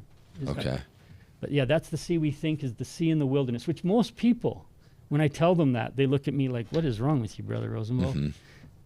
They built 2 sets of barges? And I say, yeah. Yeah, I will be honest with you. I conflated those with just those big voyage. Yeah. And I didn't realize that there are 2 different sea journeys. Yeah, and an ocean journey is going to be different than an inland sea journey. Those ocean currents and all that You don't find them in lakes and stuff. They have small currents from inlet rivers and outlet rivers, but it's a different experience sailing on the ocean than inland seas. We got Jay Davis in the building. Jay, What's up, everybody? Yeah, it's welcome. good to have How are you. I'm good. We're just going through. We just went through the ocean travel. What about Mulek, the Mulekites? Do you believe that they went a similar route then? Yeah, I really do believe they went a similar route. Well, kind of, we have to assume that if we're on the west. Let me say something about, and if they're traveling to the east coast of the United States, I'm not sure if you were God and you wanted to get these people to the eastern seaboard of the United States and they're in Israel, the easiest is just take them through the Mediterranean and let them take that North Atlantic route over. Having them come all the way to Arabia and then to take them all the way back underneath. Yeah. I mean, God may have a reason, but it's not the most logical route. Whereas this route we're telling you for an inexperienced group is the easiest way to get them there, and the seeds as well. Do you think they stopped at land anywhere along the way? I don't. But we don't have the 116 pages. Yeah. But the text we have, it doesn't appear they did. And which is water collection becomes an issue, by the way. For sure. And so what we think they did is they probably had some sort of linen cloth that they could suspend, put a rock in the middle, and when it did rain, and it would have rained quite a bit, For sure. they could collect the water and keep going. But Interesting. Have you already explained what's the reason that going around Africa is hard? we talked a little Yeah, we bit. talked the Yeah, okay. oceans converging. The doldrums, and you have the Cape of Good Hope. You have some unbelievable clash of these two ocean forces that navigating is one of the hardest things to navigate. Doable, but again, you got this inexperienced group Yeah. who would have to know a lot very quickly about how to Which do you do have to say, like, just because for our Heartland friends online, like one strength with the Philip Bill story is like when he actually went around the Cape of Good Hope, he got caught in a storm that pushed him back for 4 days. And so you have the part in the Book of Mormon, right, where when they're sailing, they're pushed back from a crazy storm, which storms happen often at that Cape of Good Hope because of the converging oceans, right? And storms happen anywhere. Yeah. Depending on the winds that are pushing you. So we've got the southeast monsoon. They create storms. Yeah. It's not like this is an easy ride. Crazy. Either way, this is cool. I'm really interested. It's Plausible. definitely plausible. Plausible. Also, So- India's tiny. For having how many people are in India? Like, Dude, that no country's maps tiny. are right. No maps are right. And Africa's think a lot so? bigger than you Oh, think yeah. it is too. They put Yeah. Greenland to be like double the size of U.S. Always. It's true. not. Yeah, it's not. Can I just say something That's a good about point. seeds? This is conjecture, but I do Yeah. want you to think about this. This is me trying to put themselves in their shoes. These seeds seem to be one of the most important things from the very beginning through the trip. If I was them, here's how I would have actually stored the seeds. I would have done something like this. Taking crushed limestone, which, by the way, is very common in Oman and there. Yeah. Combined with wood ash, I would fill up my jar with this. I would then put my seeds in amongst this. Now, why would I do this?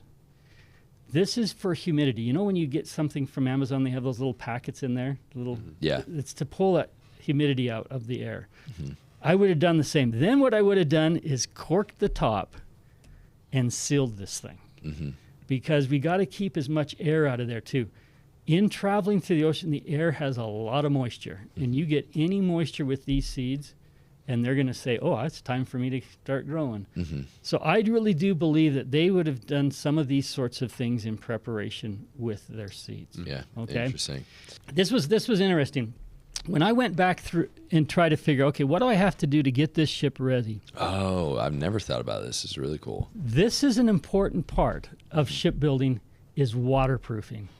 You have to do everything you can to waterproof. Because wood will rot. Wood will rot. It floats, but it rots when it's in the water. It for a long rots time. and it allows water in just the smallest crack. Soaks They up. had to have some mechanism to help waterproof. And we just talked about kind of waterproofing those cans. But here's anciently what that was required to waterproof. They would take a resin and beeswax, and they could mix different combinations, make it brittle or soft, and different types of waterproofing. In fact, this was used in boats to do this. But here what I find interesting, the main resins that they used was frankincense and myrrh and honey. Yeah. Now, what's unique about Salalah? Yeah, it's like the place for frankincense, myrrh, and That's why it's called the frankincense Yeah. trail. That's where it came. So the Lord took them somewhere, not only where they had timber, but they had this frankincense and myrrh in abundance. Really? And what did they talk about when they first came to Bountiful? tons of honey. Yeah, and we did come to land which is called bound because of its much fruit, and also wild honey, and these things which were prepared of the Lord that we might not perish. And we beheld the sea which was called Iridium, which being interpreted as many. So they went to a place, and I've often said this was the ancient maritime hardware store. They've got the timber, they've got the resins, they've got the food, they've got everything they need to build a ship here. Yeah. And so this is one of those things where you go back into the text and you go, honey, why do they keep talking about this honey so much? Yeah. I believe they actually took honey on their ship, and probably these myrrh, so they could actually make waterproofing as they needed it.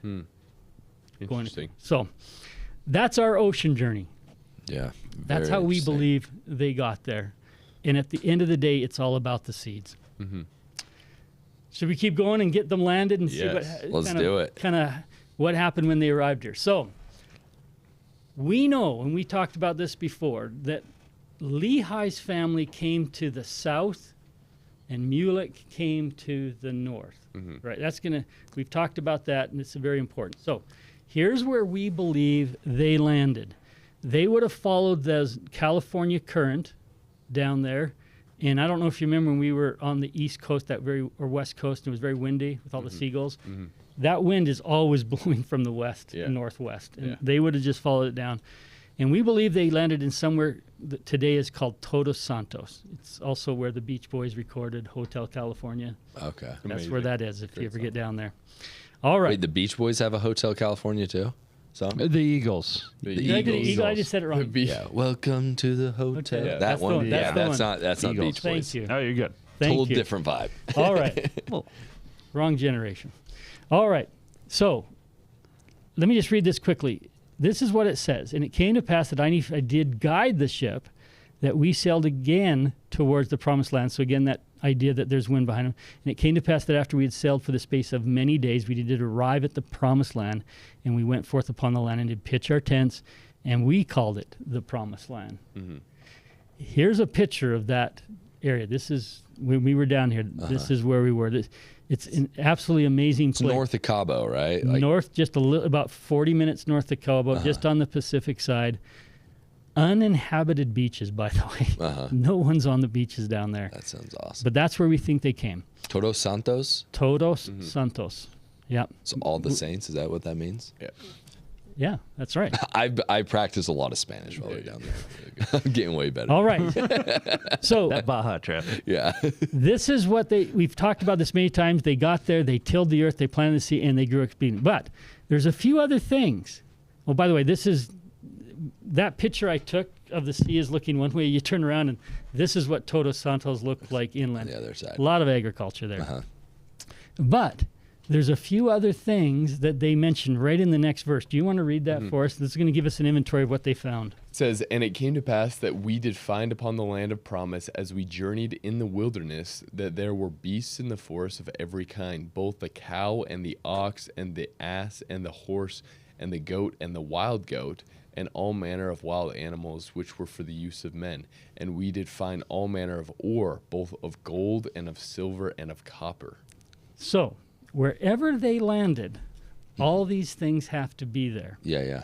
So in this area, just to kind of highlight, we know that we can grow the seeds there, climate, latitude, soils, time of year. Yep. There's obviously a wilderness, and down there, these are some pretty high mountains. They're called the Sierra Laguna area. They found all manner of animals. Let me just make a little footnote on the animals. In the Book of Ether, they also list the exact same animals when in the Book of Ether. When they, And I suspect what happened, if you remember in the Book of Ether, many animals went south, but the people didn't because of the snakes. yeah. That those animals that they're mentioned in the Book of Ether and then mentioned here were probably feral. They had been there for a time, Yeah, yeah. and they were there for them. But the biggest indicator is that gold, silver, and copper.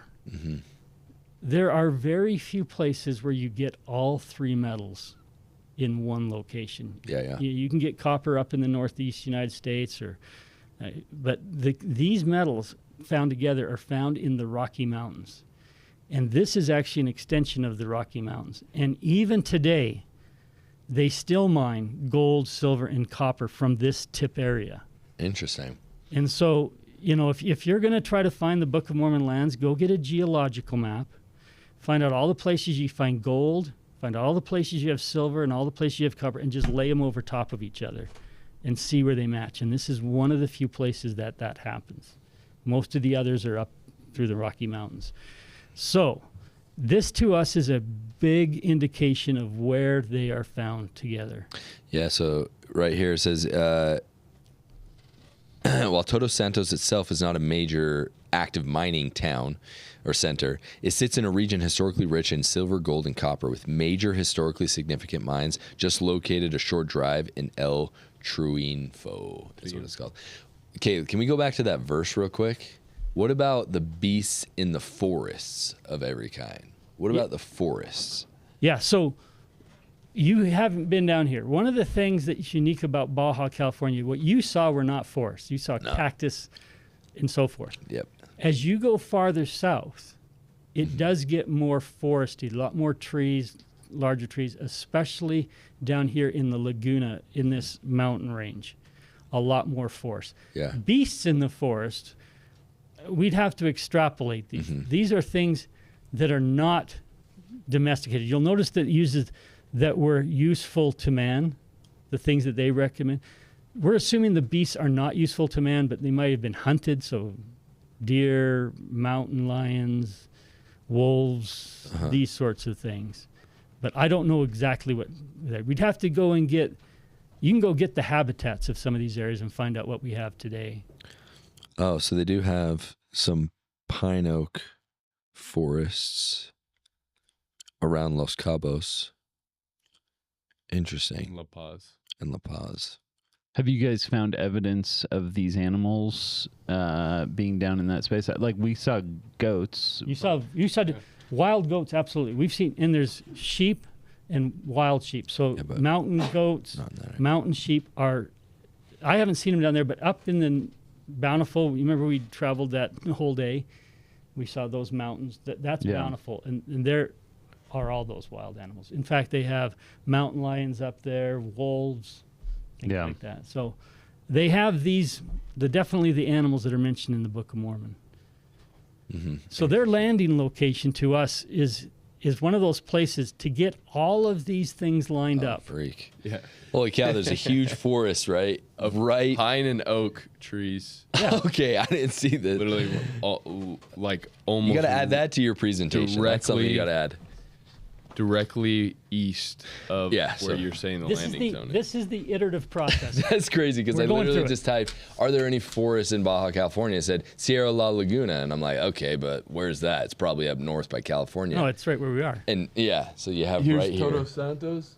There's the forest. Yeah. It's right next to it. Kind of And when works. you're, Yeah. we got to get you down there because there is this definite, I'll just say this about the Baja that's unique. The southern part, I would say, is the best. As you go north, it gets better. And then when we took you is kind of okay. And then it reverses and you go north again and you get up to San Diego and you get to that best again. So you've kind of got these bookends Of forests. of forests and climate and everything Yeah. that you can see why they were driven out of what was best. And then they said, I'm out of here. I'm going north. And they found the good again. Yeah, this is like the fourth time that we read something and we're like, okay, Dave. Yeah, we got This you. isn't in there. We got you. Forests. And then we look into it and it's like, oh, no, yeah, that's there.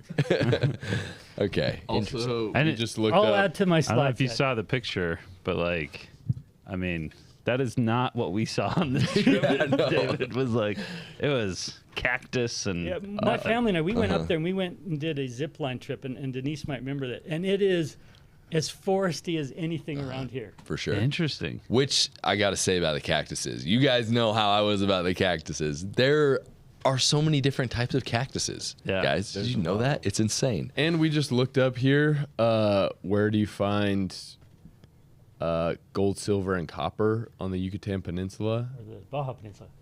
No, I did. Oh, you're trying to do the antithesis. It says gold, silver, and copper are not native to the Yucatan Peninsula's geological makeup. Oh, crap. Yeah. And then it says gold, silver, and copper are frequently found together in the western United States, particularly Rocky Mountains. in the Rocky Mountains, Brigham Canyon, Bingham Canyon, Utah, Montana, Nevada, and Arizona. Florida is also not a place where it's found because it doesn't have, it's mostly young limestone and sediment platform, and it's not the kind of ancient volcanic mountainous terrain where major hard rock metal deposits form. It's the Rocky Mountains again. It's this uplift of volcanic tectonic that creates these things. Wow. So animals, real quick, and I'm sure you're going to go more into this, but so all of those have been found to have lived on the Baja Peninsula. Yeah, they're still there today. We're talking cow, ox, ass, horse, goat, wild goat. Yeah. So the next phrase, which were useful to man. So these are all domesticated, and so domesticated animals, they live there and so forth. The interesting one is the wild goats and wild sheep. Those are there. So mountain sheep, mountain goats are very prevalent on the Baja. That's part of their habitat, for sure. And on another presentation, I would like to do more of the animal minerals. I'm just going to, that we get into that. But Cool. It's there, and it's in the landing spot. That's the unique thing. The number of elements that have to come together in one location is so unique in North America. Now I'm getting why you got to do the big rocks before you do the sand, because it's like the geological makeup, because we went geography, there's geography, but then there's geology, right? So the geological makeup would not have changed so much over 2,000 years, where all of a sudden, you Google it, like gold, silver, and copper are found in northern Georgia. That's like the closest down to the South United States that you're finding gold, copper, and silver. But along the coast and in Florida, there's none of it. Yeah. So, and that's a hike to make with a bunch of people. Yeah, Georgia sucks to walk through. That would be terrible, man. Well, and I think that's like there's alligators. Another realization is I don't think they land. I think it's hard to argue that they land and then go like hundreds and hundreds, maybe 1,000 miles before they have the break they're like, let's stop here, plant seeds. That's kind of arguing like the promised land is in a different place than they arrive. And can I say one other thing? I'd be curious, do you find it on the surface of the land? So many of these places have these things, but it requires mining. Mining, yeah. This is one of the few places where you actually can see it on the surface. And we go back to this. Remember, Nephi said, just show me where the ore is. I'll make the tool. I think he understood this. Like, this was part of his upbringing, lifestyle, metal. And so he would have been very comfortable. Oh, there's gold, silver, copper. I know how to process it to get it out. And so not only do you have to be there, but it has to be on the surface. I mean, we're making this harder and harder to pinpoint. Hey, Dave, I think the next trip we do down there, we got to go to Todos Santos. Oh, absolutely. I'm looking at these pictures. A lot nicer than... What we should probably do is we should probably get like a beach house, so that way we know, like, hey, this is what it would have been like to like live here for a couple weeks. Here's why I didn't do it. If I took you there first, we would never have left. What's so interesting is the only sport mentioned in the Book of Mormon is golf, and so like, have to do that. We're gonna have to golf there and see what the courses were like. Anyways, all right. Actually, I have a guy in our stake. He's our former stake president. I was telling him this, and he's a like farming, mining guy, and he was like, "Oh, I've been to Baja near Todos Santos, and we went and we're going through these mines, and there were just like huge chunks of copper on the ground." Really? Like you would just walk around like, oh, here's a huge chunk of copper. And they're like, oh, yeah, and we find like silver and gold like chunks. Where a lot of the other places I was researching, Florida, Yucatan, like if there is any gold, it's like flake gold. So, so you have to do like a lot of work to get a very, get a little bit. very Yeah. small amount. Interesting. There's not like chunks Yeah. of the ore. It's a unique place. If I had to pick a single place to live back in 600 BC, it's right here.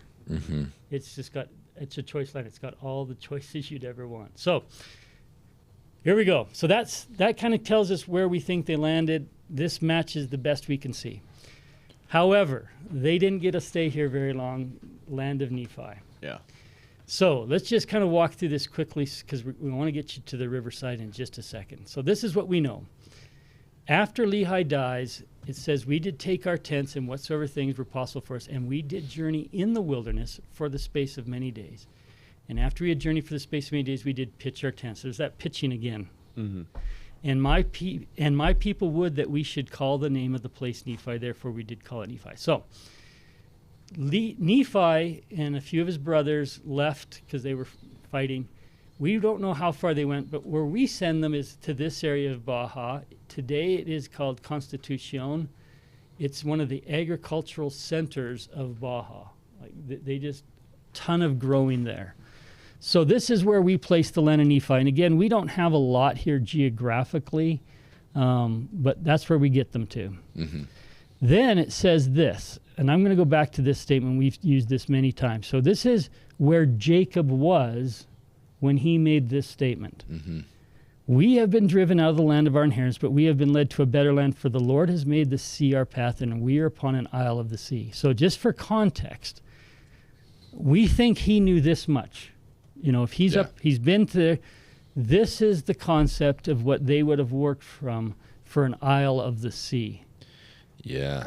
And so we've talked about isle a lot, and happy to dive into that even more if you want. And also, we just don't know how long that period of time was from when Lehi dies, and they how before they land, Lehi dies, and then they break off. Like, that's right. We don't. It could have been a year or two. You know what I mean? They for sure. Been there for a while, and there's just this thing in human beings, especially men, for whatever reason. We just have to see what's over the mountain, right? It's absolutely, we do. Dude, it's even we go and on that last day in Loretto, there was that huge, next to our hotel, there was that huge mountain that you could climb up to the top, and me and Jackson were like, we got to go. We have to go up to the top of that. You can't just have a giant mountain and not go to the top of it. They would have, I believe, when they first got there. In fact, the Saints did this when they got to this valley.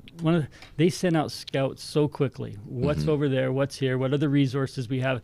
And that's what they're telling us. Yeah. Here's what we have available to us. So they send scouts out. They're like, what are we looking at? Oh, there's an ocean down there. And there's one back here. There's one over there. We could be on an island, or at least we're on some sort of big peninsula. That's right. So that's what we know. Then it says this. We're going to get going. So this is about 380 years later. This is what it says. It says, behold, I am Malachi, the son of Abinadab. Behold, we will speak unto you somewhat concerning Mosiah, who was made king over the land of Zarahemla. For behold, he being warned of the Lord that he should flee out of the land of Nephi, and as many would hearken unto his voice of the Lord, should also depart out of the land with him into the wilderness. So we believe from Nephi, they decide to go into the wilderness. And in this part, there's some wilderness to the east, but there's more wilderness to the north. Again, that scouting concept, they probably knew what was to east. They probably didn't know what was north. Mm-hmm. And so we believe they start going north. And this is what it says then. And it came to pass that he, Mosiah, did according as the Lord had commanded him, and they departed out of the land into the wilderness, and as many would hearken unto the voice of the Lord, and they were led by many preachings and prophecies, and they were admonished continually by the word of God, and they were led by the power of his arm through the wilderness until they came down into the land which is called the land of Zarahemla. So we get them to Zarahemla, and this is where I'd like to take a moment and kind of walk you through now in much more depth, where is Zarahemla and what are the attributes of Zarahemla, and then we'll start putting on the map. Because this is what I did. We took you here. I know. And I'll say this is really cool. Okay, so we'll watch a couple clips real quick of this area that we're talking about, so that people can know. We're going to be talking about Zarahemla and the riverside, and so let's play this clip, Brayden. Dude, take me back to It's Baja. beautiful, man. It Life really was was so much awesome. more simple. Sticky Joseph, we need to get it. Let's move our studio down there. You need a To franchise Zarahemla. down there. And so you say, well, the text says that they went down to the land of Zarahemla, and Mhm. Right here. Look at that. so help me understand that. Yeah, so we're going to get into it, but where we took you, and I should have been maybe, every time we came into this little area, we always came down. Yeah. The road was always down. In Didn't like matter a which way basin. we were in a basin. Yeah. Yeah. We'll get to how we got to why we think we're in a basin. Okay. It's kind of like almost like in this you drive giant this train. butte. You know what I mean? Like It's- there's like buttes all around. There's like almost a natural wall around is. the whole city. Yeah, but It's we're going to pretty use the sick. text Okay. Okay. to see if we can't Where are we going? collaborate that what you saw. So here we go. I'm going to go in depth, and again, help me speed up, slow down, however far you want to go with this. We are going to start from the text, trying to figure out where Zarahemla is. So this is what it says. The Nephites had not kept sufficient guards in the land of Zarahemla, for they had supposed that the Lamanites durst not come into the heart of their lands to attack the great city Zarahemla. And then it goes on, it says, the Lamanites were not frightened according to his desire, but they had come into the center of the land and had taken the capital city, which was the city of Zarahemla. So we're going to start here, and we're going to just, on this model, put Zarahemla in the center of our piece of paper here. And this is where we start. Now, let's keep adding things. Gideon. This is what Alma says.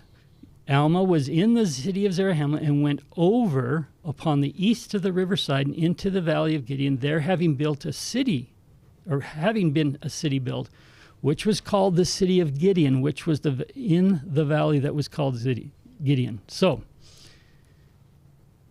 we have Zarahemla on the west of a river and Gideon on the east. That's where we're going to start. Okay. That's a very important combination, especially when we start showing your videos. Then we started recognizing there's seas. And this is what it says. Now the more idle part of the Lamanites lived in the wilderness and dwelt in tents, and they were spread through the wilderness. On the west of the land of Zarahemla, in the borders by the seashore. And also there were many Lamanites on the east by the seashore, whither the Nephites had driven them. So, putting these two in the middle, Like 5 things just clicked, and I was there the whole time. Yeah. You're like, I wait a was like, second. wait, oh, that's what that was referring to. So now we know that there's a river and there's a sea on the west and the sea on the east, assuming that seashore refers to seas. Let's keep going. Let's put all the wildernesses in together. The Nephites had taken possession of all the northern parts of the land bordering on the wilderness, round about the wilderness sides on the north, even until they came to the land which they called Bountiful. I put that sides in there. You'll notice a little square bracket around that. Why did I do that? I'm not trying to retranslate the text. Mm-hmm. Do you remember we talked to you about the printer's manuscript? Yeah. And I've used that a lot to try to figure. It just so happens that in the printer's manuscript, you can see in that first line on That's the an wilderness sides. Mm-hmm. Which, come on, Royal Skousen, he didn't even pick up on this. This isn't in this earliest. He didn't. He put it in there. No. Classic Royal. Come on, we'll have to call him up. He calls this the earliest text, too. No. That's what he calls it. Again, it was just fun to have the two next to each other. And it's a minor thing. Yeah, yeah. The reason I do this is I'm going to draw the north wilderness, and I actually kind of give it some sides. Yeah. And when you drove there, you drove on the west side. Do you remember? You saw it from one end, but when we drove around it, there was just wilderness all north. Yeah. Okay. I was trying to find that road that we took into the wilderness, and it was funny because as I was doing it, I was kind of like wrapping around. Yeah. You're like wrapping around this space that is And wilderness sides. Yeah, it's multiple sides to sides. Yeah. So we have the north wilderness. Okay, we got to keep going. Why don't you read these two Yeah. for us? It says, Moroni caused that his army should go forth into the east wilderness, yea, and they went forth and drove all the Lamanites who were in the east wilderness into their own lands, which were south of the land of Zarahemla. The land of Nephi was divided from the land of Zarahemla by a narrow strip of wilderness, which ran from the sea east even to the sea west. Yeah. So now we have two wilderness mentioned and where they are. So We have an east wilderness, and we have a south wilderness. And this south wilderness, they talk about going from the sea east to the sea west. Now, let me be very clear. It's not like it just comes up from the sea. It's going to gradually come up, type of thing. So we've now got 3 wildernesses. Do you want to read this one? Yeah. From Zarahemla, Alma departed from thence and took his journey over into the land of Melech, and on the west of the river Sidon, on the west by the borders of the wilderness.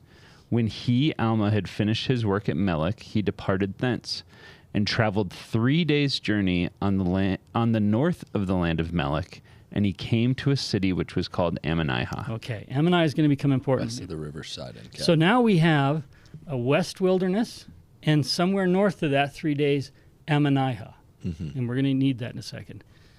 Okay, Hayden, do you want to do this one? As Alma was journeying from the land of Gideon southward, away to the land of Manti, behold, to his astonishment, he met with the sons of Mosiah journeying towards the land of Zarahemla. Okay. Towards the land of Zarahemla. So the sons of Mosiah have been down in the land of Nephi. They're coming home. Alma's going south. And so relative to Zarahemla, we've got a Manti to the south. Okay? Let me do this one. We the Nephites, this is Jershon. We the Nephites will give up the land of Jershon, which is on the east by the sea, which joins the land Bountiful, which is on the south of the land of Bountiful. So now we know where Jershon is. It's in the northeast. And for us, the land of Bountiful would be just above this image. So here we have Jershon. So let me actually go back to this. When I laid this model out, and I'm showing my dad this for the first time, he looked at this and he said, wait a second. I've seen this before. Now, I got to go back to what his PhD was. He had studied the settlements of the saints in the Rocky Mountains. And one of the things that he found is that many of the settlements we have today are in what he calls intermountain basins. So Heber, for example, is in a basin. Salt Lake City is in a basin. And if you go look at many of the settlements, the saints went to these basins. Just from basin to basin, essentially. And that's partially because this is where most of the basins are in North America. They're just naturally formed here. But he looked at this and he said, this looks a lot like a basin. So, St. George is a basin, right? Yeah. So let me just teach you what a basin is and how kind of the mechanics of this for just a second. Think for a second like a shallow plate. Okay? It has a common rim around it. But if you were, for example, to place a piece of foam in there and start dumping water in it, the water would go through and collect at the lowest point of this basin. And what that does is that low point can create what's called a head spring. This is where water will come out after it's been collected. And it will create a spring in the middle of a basin. That's very common. Now, sometimes those basins are completely enclosed and the water just collects there. But most basins will have a single river that exits out of it. So in other words, that water comes up, over time, the water will just exit. And through erosion, you'll start cutting a river through. Again, all of this is very interesting because the Book of Mormon talks about a head, a single river. All of these are characteristics of a basin. And the unique thing is that in a basin, if you're at the bottom, everywhere is up. No matter if you go south, east, Which means north, you're always going down if you're always going going to down. that place. Yeah. So my dad said to us, hey, I think this might be a basin. And so we started looking for other things that might collaborate in the text that we have a basin. So Jackson, do you want to read this about that might give us a hint we're still in a basin? Yeah, it says, from Zarahemla, the Lamanites were met on every hand and slain and driven until they were scattered on the west and on the north until they had reached the wilderness, which was called Hermounts. And it was that part of the wilderness which was infested by wild and ravenous beasts. Okay, so to the north and the west, they have something they've called Hermounts. So I said, well, north and west, maybe these two are joined together here. This is also the story where the dead, they didn't put them in a river, they cast them on the ground, and the vultures and the dogs, excuse me, reached them. Okay, let's talk about over. And Hayden, you want to go through this? Now this man went over to the land of Jershon Amulek came over into the land of Jershon. Yea, and the rest of the brethren also came over into the land of Jershon. From Jershon, Moroni took the remaining part of his army and marched over into the land of Manti. Okay. I've never looked at over as a geographic thing until this episode right here, because I'm always like, but yeah, there are times where it says they marched down or they marched up, right? But this one, they marched over. And so the idea of from down to up to down again. Is there other times in which they say over to? Just when they're done talking on the radio.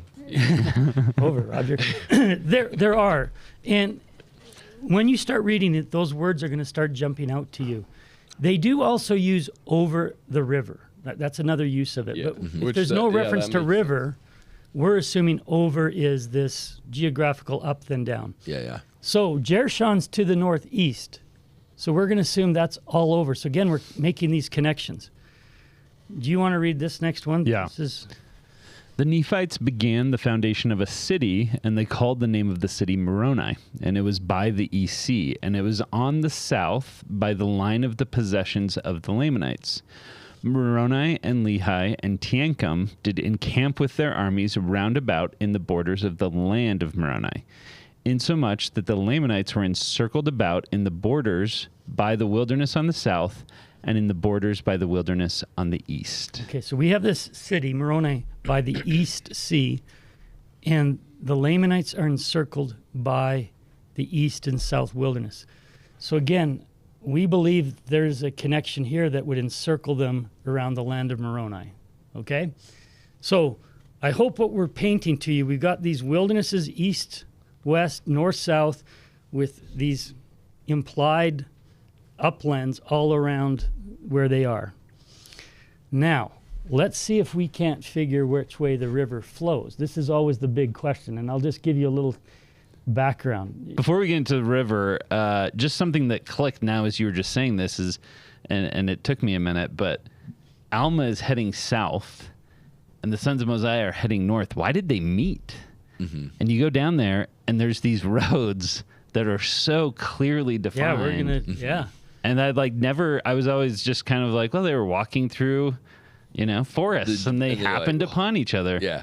But once you go down there and you see, like, there are these clear ancient roads. That's right. And they go from, like, this road goes from this city to this city. Mm-hmm. You now realize how they could, like, run into each other, walking past each other. I think that'd be much harder if you're in a place where there's water everywhere and you don't need to, like, I got to get from here to here so I can get more water. Yeah. 100%. And it clicks a lot more. Mm. Yeah. So let me just talk about, because in the 1980 edition of the Scriptures in the Index, it talked about, they had little descriptions on some of it, and they talked about the river flowing north, effectively, of what it says. And there's been a lot of controversy.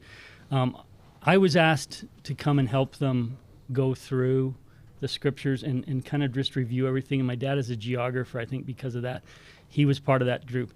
And we were never able to collaborate from the text alone that it flows from south to north. Mm-hmm. There's just a lot of assumptions and so forth. And so that's why it was taken out, as we tried to clarify some of these things from just the text. Because what were people coming from? Like, what was the argument of why the Riverside had to run from south to north? I think, and I'll do my best to understand there. Yeah. But there's obviously a lot of information about land of Zarahemla, land of Nephi, because that's a lot of their movement. Mm-hmm. And we know that the land of Nephi was up, and therefore Manti's to the south. Mm-hmm. And if it's up, then gravity just takes the river down. And I'm going to use the Scriptures, one of the Scriptures that they use to get that. So let's read that Scripture that they often use. So, from Ammonihah, which again, remember we placed that in the northwest? Behold, the Lamanites will cross the riverside and in the south wilderness, away up beyond the borders of the land of Manti. And behold, there shall you meet them on the east of the riverside. And so if you just take that as it's there, you can assume that this might flow north. The big assumption here is that the borders of the Lamanites, land of Nephi, the borders are 360 degrees. The borders aren't just to the south, and I'll just point this out with this graphic here. So if they come from Ammonihah, they're coming from the northwest, they will cross, if we're in a basin, the South Wilderness, just like it says, and they will go into the South Wilderness. But that alone doesn't say it has to be directly south to north. Like, we can cross the River Sidon in the South Wilderness and still be in the borders of Manti, because the borders of Manti are 360 degrees. Yeah. So we believe we've satisfied that verse. But here's the next verse, the one that often isn't used. And I'm going to have you read this. It says, from Zarahemla, Zoram and his sons crossed over the river Sidon with their armies and marched away beyond the borders of Manti into the south wilderness, which was on the east of the east side of the river Sidon. Okay, we talked about antecedents. This is where this becomes very important. Okay. So now we have the description of Zoram, who's going to intercept them. And they came from Zarahemla. The first thing they do is cross the river Sidon. Yeah. Then they go beyond the borders of Manti into the South Wilderness. And it's this statement that's so important, that the South Wilderness is on the east of the river Sidon.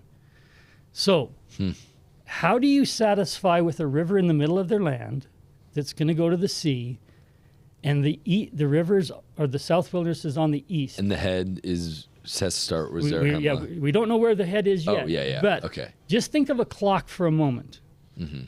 If 6 o'clock is the South Wilderness, and the river is at where the middle is, where would the second hand have to be that 6 was east of that hour hand? 738. 738, southwest. And that's what we proposed. And so that's why we draw it this way, is we believe those scriptures, to be satisfied, have to have something like this. And the key to this whole thing is the concept of a basin. Right? So Interesting. now let's keep going here a little bit more to see if we can't figure out where the head is. Why don't you read this now? Yeah. We're gonna try to triangulate the head here for a moment.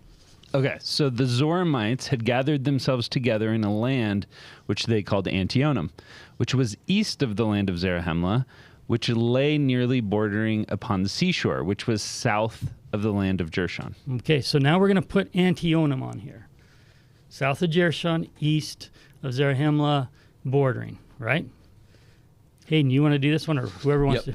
Lamanites durst not come against the Nephites in the borders of Jershon. Therefore they departed out of the land of Antionum into the wilderness, and took their journey round about in the wilderness away by the head of the river Sidon, and that they might come into the land of Manti and take possession of the land. Okay, so this is the story where Moroni's been fighting them up in the northeast. Oh, I got to stop for a second.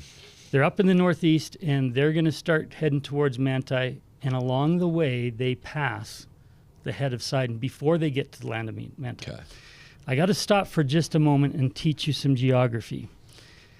Most rivers start from what are called headwaters, plural, multiple, where lots of streams come together in a confluence, and eventually they end up as a river. As one river, yeah. Provo River is a good example of this.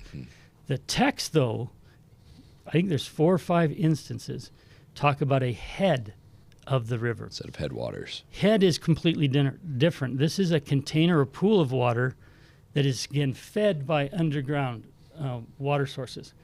And a basin creates this very thing, okay?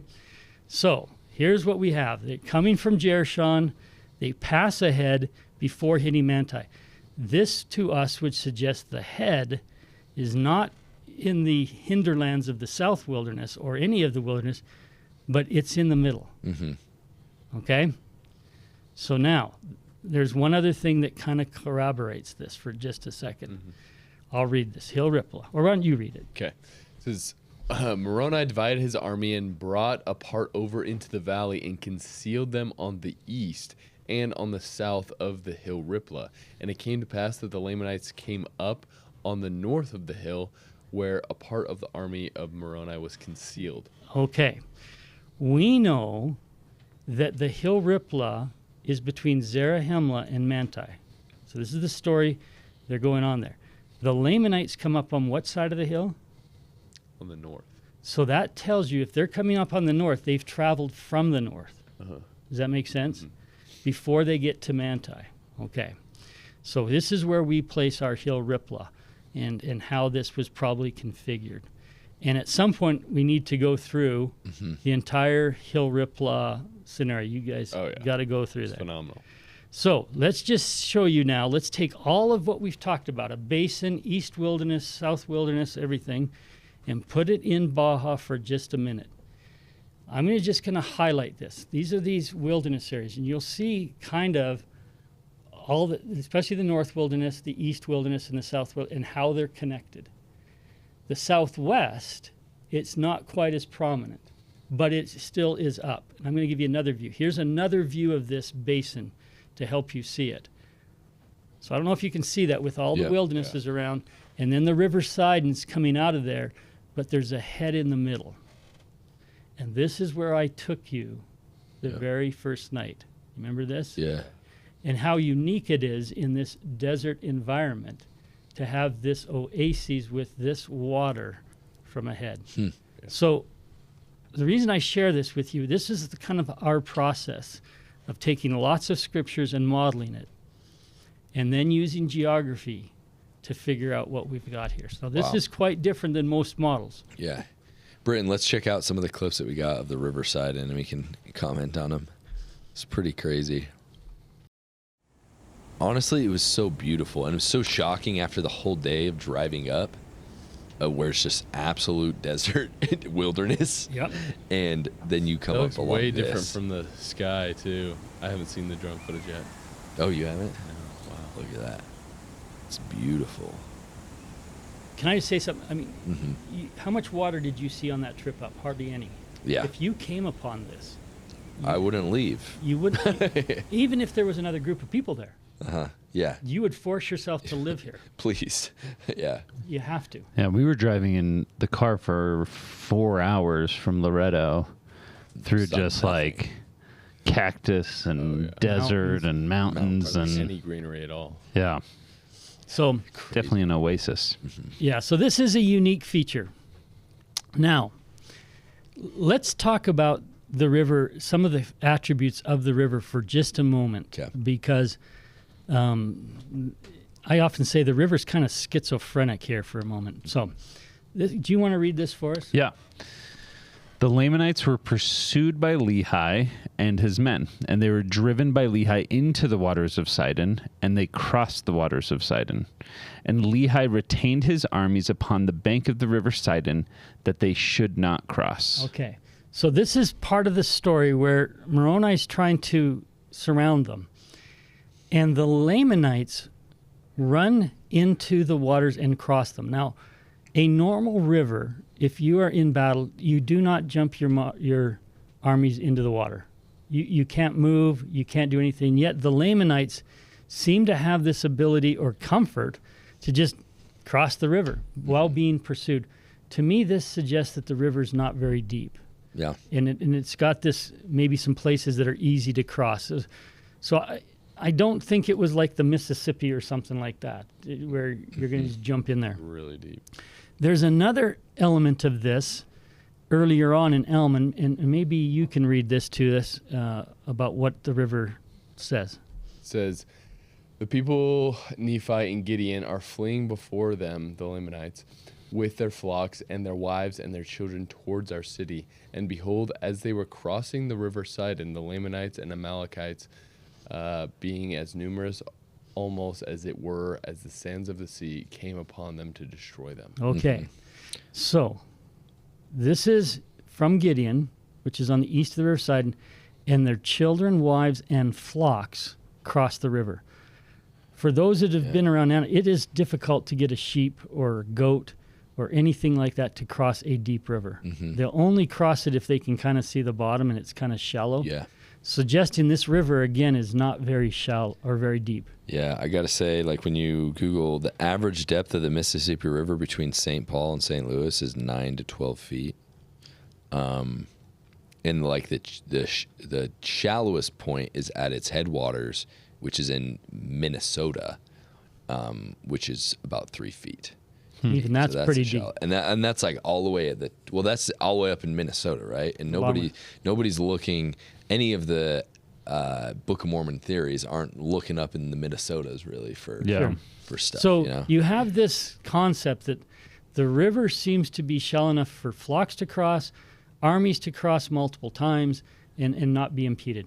And with that scripture, and you're probably going to do it, but if people watched that FPV drone video that was kind of flying through the trees, it was really interesting walking up that river because it goes from like a couple feet deep to 3 inches deep to 6 inches deep. And there's places that we were like, oh, we could cross there. We couldn't cross there. That's right.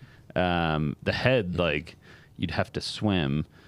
But the rest of it, as you can see in that drone video, it goes in these varying degrees of depth. And part of that tells you what environment they're in. In an arid environment, rivers actually spend most of their time underground, throughout the year. And so they do create these pools and places that make it easier. Yeah. And that's what the text we think could do. But like I said before, the river's a little schizophrenic because this is what happens in both those locations, but this is specifically in Gideon. The Lamanites and the Amalekites who had been slain upon the bank of the river were cast into the waters of Sidon. And behold, their bones are in the depths of the sea, and they are many. This is also, why don't you read this? Now the number of their dead was not numbered because of the greatness of the number. Yea, the number of their dead was exceedingly great, both on the Nephites and on the Lamanites. And it came to pass that they did cast their dead into the waters of Sidon, and they have gone forth and are buried in the depths of the sea. Okay. So after these major battles, these people decide to put the dead people in the water. Mm-hmm. I'm going to assume these are really smart people. Law of Moses, they know handling dead bodies is biologically a problem. We assume that wherever they put these people, they knew that their bodies were going to flow away from Zarahemla. I mean, I can't think of a greater disaster than to have these dead corpses corrupting the water, polluting their water, if Zarahemla was downstream from here. Yeah. Nor just think about the morale.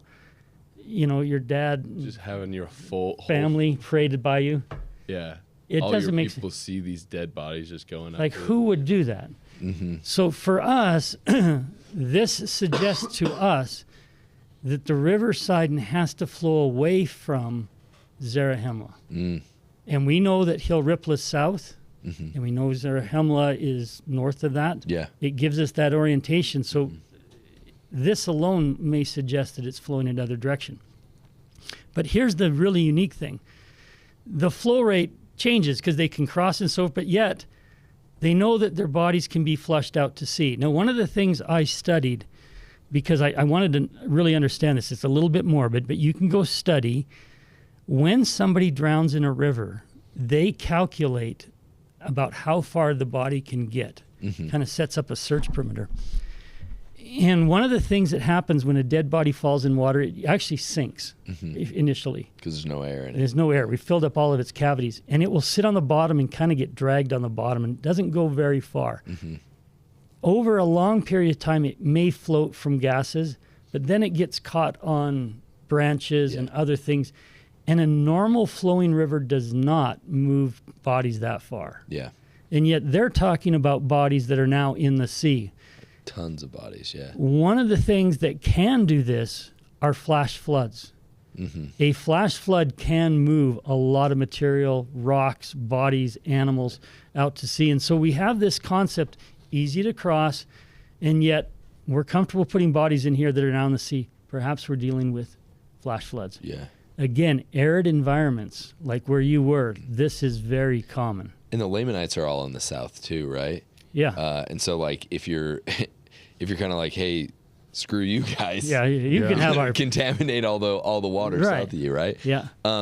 Real quick, I got to point out the Mississippi River width varies significantly. At its head, it's only 20 to 30 feet, but at its widest, it's 11 miles. On average, the river is about 1 mile wide. That's huge. Yeah, that's massive. That's and crazy. when you're talking about at some points being 9 to 11 feet deep, on average probably about 4 feet deep. Could you imagine crossing a river With an up army to your chest for a mile while it's going against you? Like, it's not like the Mississippi does not seem like it is a candidate for the riverside. Not based on these scriptures. Yeah, I mean, you stand in Nauvoo and you look west, and it's. Yeah. I mean, haven't been there I'm yet. a pretty going in good July, swimmer, and I would never want to swim from across that. Yeah. Wow, that's crazy.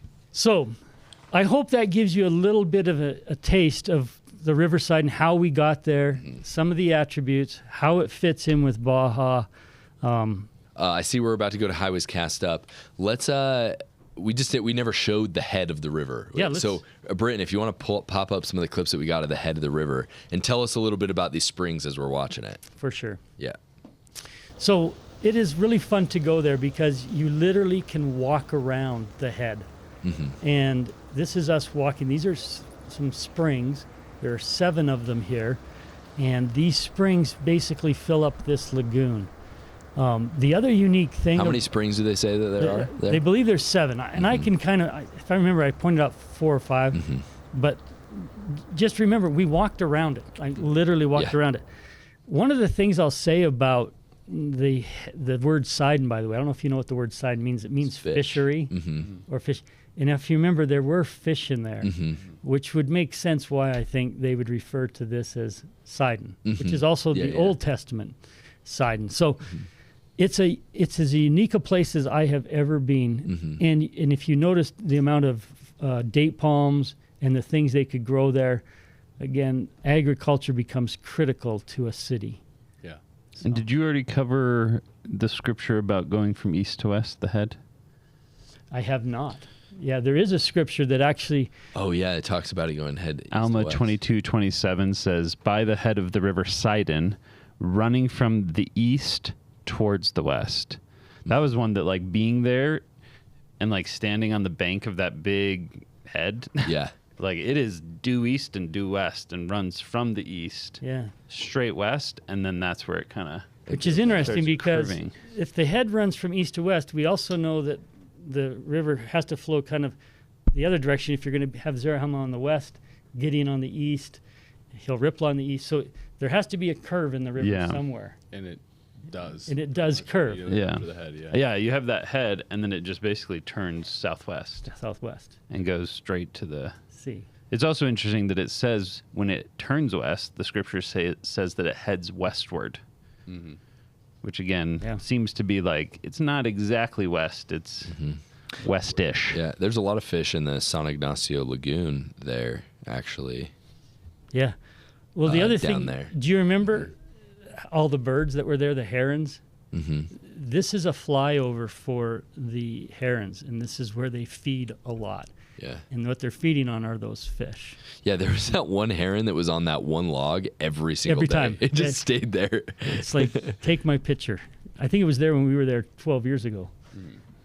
So this is where kind of we had a big perception change as well with Highways Cast Up, because we did an interview with someone that purports that the Book of Mormon happened on the Yucatan Peninsula. And we asked him, why do you believe, I think the exact question was, why do you believe that the Book of Mormon couldn't have happened anywhere else? And he said, and the first thing he brought up was, well, when you see the descriptions in the roads in the text, it says that they were cast up. And in the Yucatan Peninsula, they have these roads that are about 18 inches like elevated off the ground. Put a roadbed on it. Yeah. Yeah. And so I was like, Kind of like how we do roads now, right? We add to it. yeah, exactly. So then I'm like, oh, that in my mind, cast up means make it higher than the ground and kind of have an elevated road that leads from one city to another. And then when we went over there, the roads, I don't know if we can show some of this footage. Yeah, here's a picture here. It's the exact opposite. All the material is moved out of the way. There's like berms of rocks these are about like 15-foot wide roads. Yeah. Yeah. Not expected. Yeah, it's not like it's some walking trail. These are 15-foot deliberately spread out wide roads where all of the material and most of the shrubbery is just removed, and there's banks of earth lining each side. And then you can even see it better here how massive these roads are on scale with this drone footage. All leading, and they're so straight for miles and miles and miles. Yeah. The networks is really crazy when you see from. And I'll show you some pictures of some of the networking. Yeah, so this is the one we walked up partway, and then they were flying up onto the bluff. And where we were, this is on top of the bluff. You'll see it was much less eroded because on That's the side. their Hemla up there in that basin. This is a great picture, so you can see that basin. Yeah, we're up above now. Yeah. Yeah, and these roads, there are miles, hundreds of miles. Yeah, and you see that these aren't like old like ATV trails that maybe or other roads that maybe could be like 100 years old. Like these are pretty, because there's trees growing in the middle of them now. You know what I mean? They haven't been used. That's another thing. Not only the old, but they haven't been used. Yeah. Even the locals today really don't use these. In some cases, they've put their modern roads over them because they were already there for you, but most of them untouched. Yeah. No evidence of mechanical on them. So what gives then? They're supposed to be cast up, but these aren't cast up. It looks like they actually go down into the earth because you're removing the rock to the side. So we talked earlier about the importance of the language and using the early modern English. yeah. And so this is where one of the things that the Old Testament helps a lot. So let's just read 2 verses out of the Old Testament. This is in Isaiah. So why don't you read it, because I think that you'll appreciate this. Yeah, it's awesome. In Isaiah 57:14, it says, "And shall say, cast ye up, prepare the way, take up the stumbling block out of the way of my people." And then it says, go through the gates, prepare ye the way of the people, cast up the highway, gather out the stones, lift up a standard for the people. Okay. Can I just say, do you know why Isaiah was doing? He wasn't giving instructions how to build the roads. What he was actually doing, he was using this as a metaphor to teach people about removing sins from their lives. Yeah. Like he's using a physical description of something they were all very aware of, but it was actually, let's get the sins out of your life. Let's make a standard for people to follow. Yeah. And so there you go. So for us, this is what we use, what casting up means. Yeah, which when we were makes reading sense. this, when it says take up the stumbling block out of the way of my people, you're clearly removing this from the way. And then it says gather out the stones, lift up a standard for the people.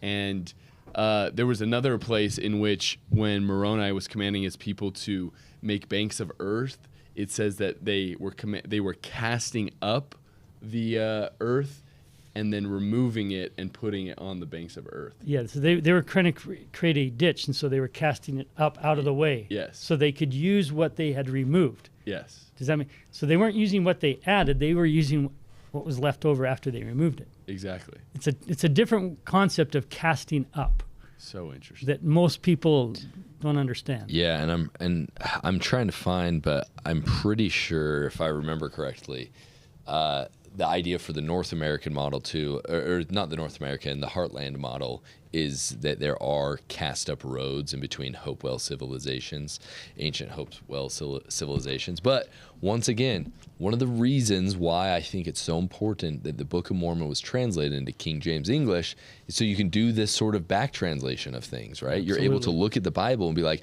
well, what did this phrase cast up mean in the Bible? And when you cast up a highway, it meant you removed all of the rocks so that you could go on the highway. Yeah. I'll send some pictures so we can put it into the video. But you also, if you go look at Jerusalem and some of their ancient roads, I mean, they look the exact same. Mm-hmm. They're middle, empty in the middle, and there's a bunch of rocks on the side. Yeah. Yeah. Seems And pretty let me say, interesting. And I'm going to pull Britain into this for a second. Why would you do this? For those of us who have walked across the desert without the roads, it is miserable. You get more cactus in your feet. You get ripped up. That as a civilization in this environment, let's make it easy for people to move around. Yep. But not only easy for people to move around, why is it 15 feet wide consistently? It's not just every... Yeah, it is wide. Have you ever... I don't know if you've thought about this, but one of the things in the Book of Mormon that I think a lot of people look at and say these guys are crazy is they talk about horses and chariots. Mm-hmm. And with chariots, you do need that wider width. Mm-hmm. That's one reason. The other is, if you remember, they're always moving armies around. In a wider road, you can move more people and keep them together. And I don't know as Marines if they do that for other reasons, but the movement of people for defense and the movement of goods is critical to a society. And we see evidence of that here. Yeah. No, even in the military, you practice marching in columns, right? At least you do, 2 columns next to each other when you do like long marches. But then, when you're doing other types of marches, it goes as far as like 4 columns deep. So Yeah.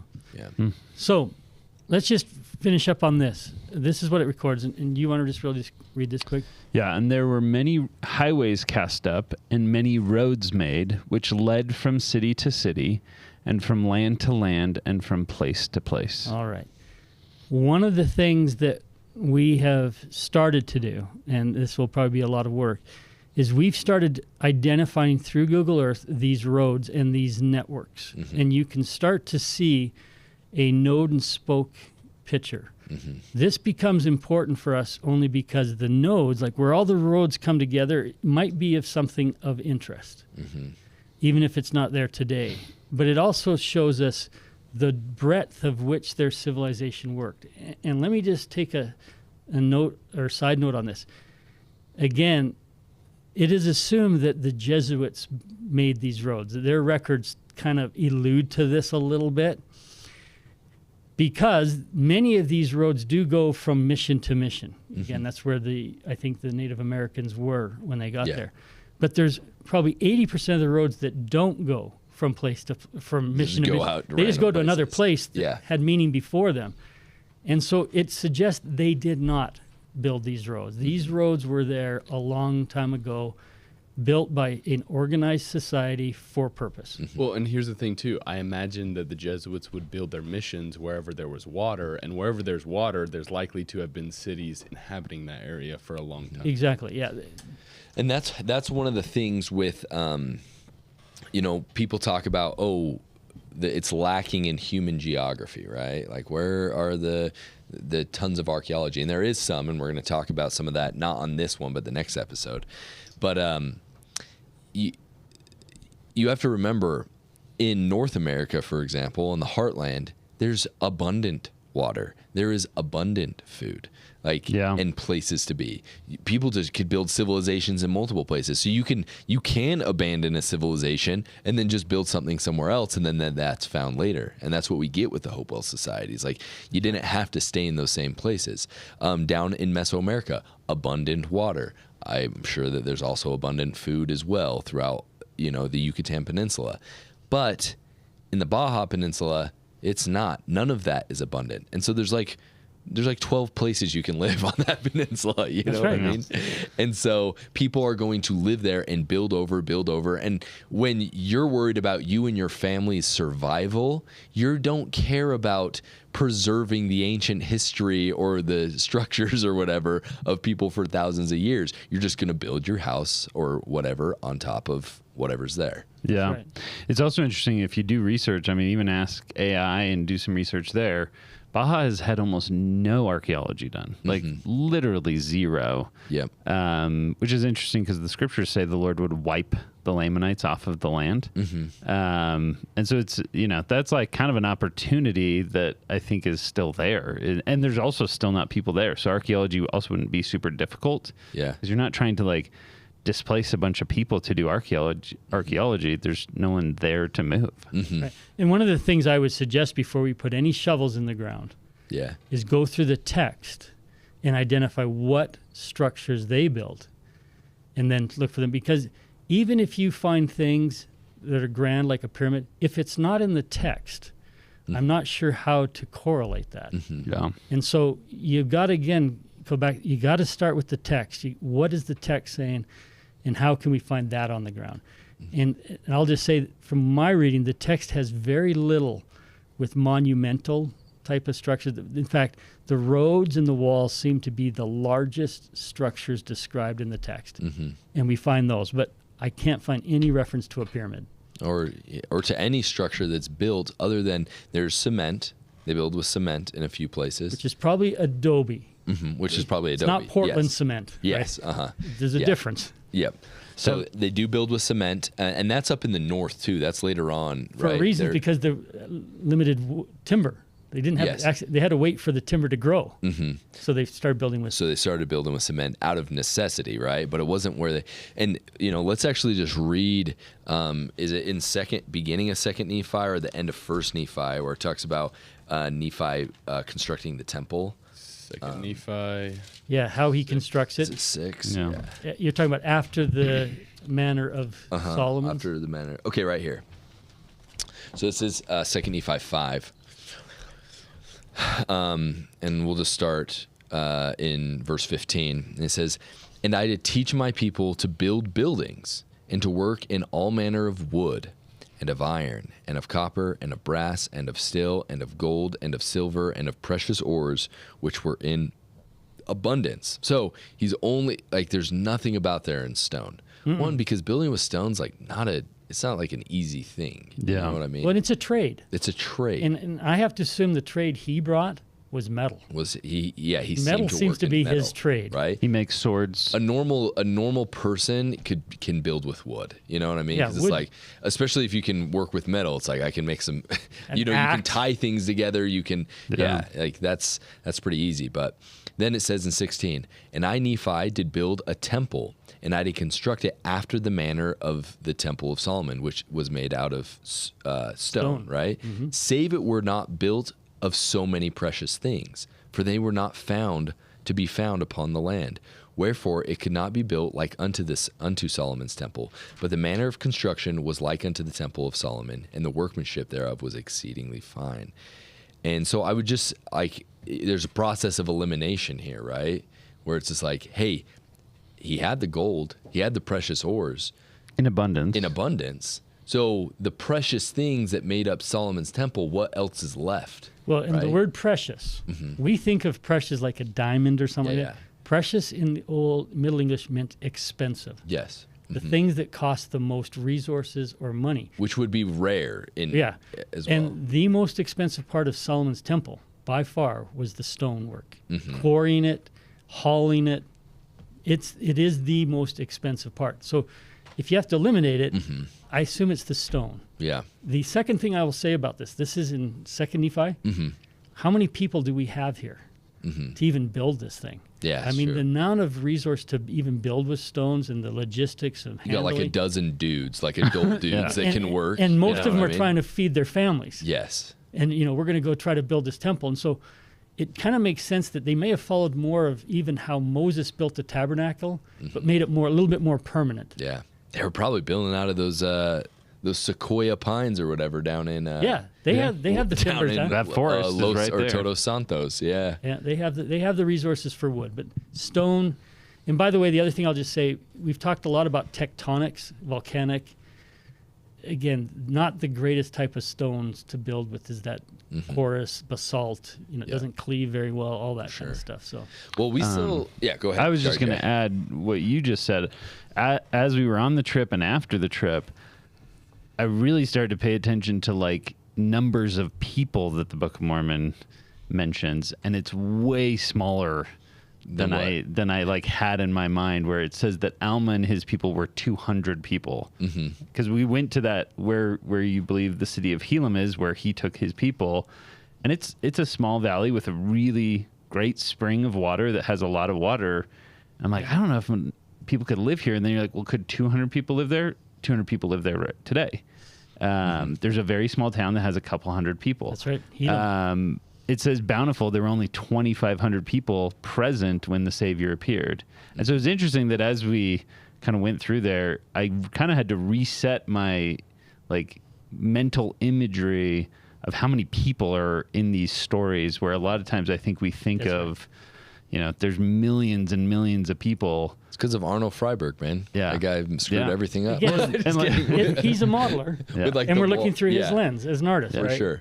And because he makes everything way big, because it's like you look at the Samuel the Lamanite and he's standing on this giant wall and you're like, whoa, that's so cool. But when you read the text, it talks about how he jumps off the wall after. And you're Yeah. like, Yeah. is that why no one ever saw him again? Because he exploded, obliterated, He base Yeah. jumped off a 200-foot wall. I know. Pretty crazy. And so that is one thing that's very interesting is we have to look at the text and then adjust our scales and our world based on that, not based on how it's been portrayed in art or how other ancient civilizations are that we look, like the Maya that literally had millions and millions. That one verifiably had millions and millions of people. Yeah. You know what I mean? But the Book of Mormon does not seem to suggest that. It had tens of thousands, maybe hundreds of, definitely hundreds of thousands of people by the end of the civilization. But we're not talking. So, when you talk Yeah. number of people, you've got to add time. Mm-hmm. Is this when they first landed? Yeah. Is this 100 years later? Is this 1,000 years later? And that time creates a natural growth rate. And we use that to kind of get that scale. But most of us use the scale at the end of the book. Yeah. Yeah. Hundreds of thousands of people. Yes. As if that was constantly that way. Throughout the whole 1,000 years. To your point, how many people came across that ship? And then you have to then look at, he says he builds it out of wood. Yep. And there's like 12 dudes. There's like 12 men who are like, okay, we got to build a temple. We also can't starve to death while we build this temple. But when I've talked to people, they're like, well, he must have built like a temple like Solomon's temple. And it's like, do you know how many people you'd need to build Solomon's temple out of stone? That's why it's not there anymore. It's not there. Because it's not reasonable that they landed and built this massive pyramid out of stone. And he built the, and we also have to remember, he built the temple after he separated from Laman and Lemuel. So they're He's got already half. cut in half. Yeah. He's got half the So dude. it's like, it's like him and his sons and like, Sam. Some of the women. Good old Yeah. faithful Sam. Norm. Sam Wise Gamgee. Dude, which actually, that just barely clicked. He's just like Samwise Gamgee, dude. He's just there for his bro, Nephi, who's obviously Frodo. Okay, well, guys, there's still so many other things that we could get So many into. amazing things, dude. All the cave paintings in the We mountains. haven't done that. Yeah, we haven't talked about the narrow neck of land, narrow strip of We gotta go back wilderness. to Helam. And yeah, there's so many more. We're going to have many more episodes, but I'm really excited to see what you guys have to say. Many of you were probably skeptical like us. We came in here definitely leaning more towards Heartland. And I think that there are still some interesting things having to do with the Heartland. But after looking at this and that whole rock analogy, like when you look at the big pieces and you look at the geography, like there isn't a better, like when you look at all of the clues, including the geology of the ore and all of that stuff, it's the one that fits. It fits really good. Well, we've said they all have to fit. Yeah. And one of the things I'll just leave you with is many people, what is the one thing that proves this? There isn't. It is a stack of 100 small things that are most plausible that might be the best evidence that we have. It's all of it. Yeah. And just like we always say, we invite people who disagree. Ask your questions. Yeah. Make your criticisms.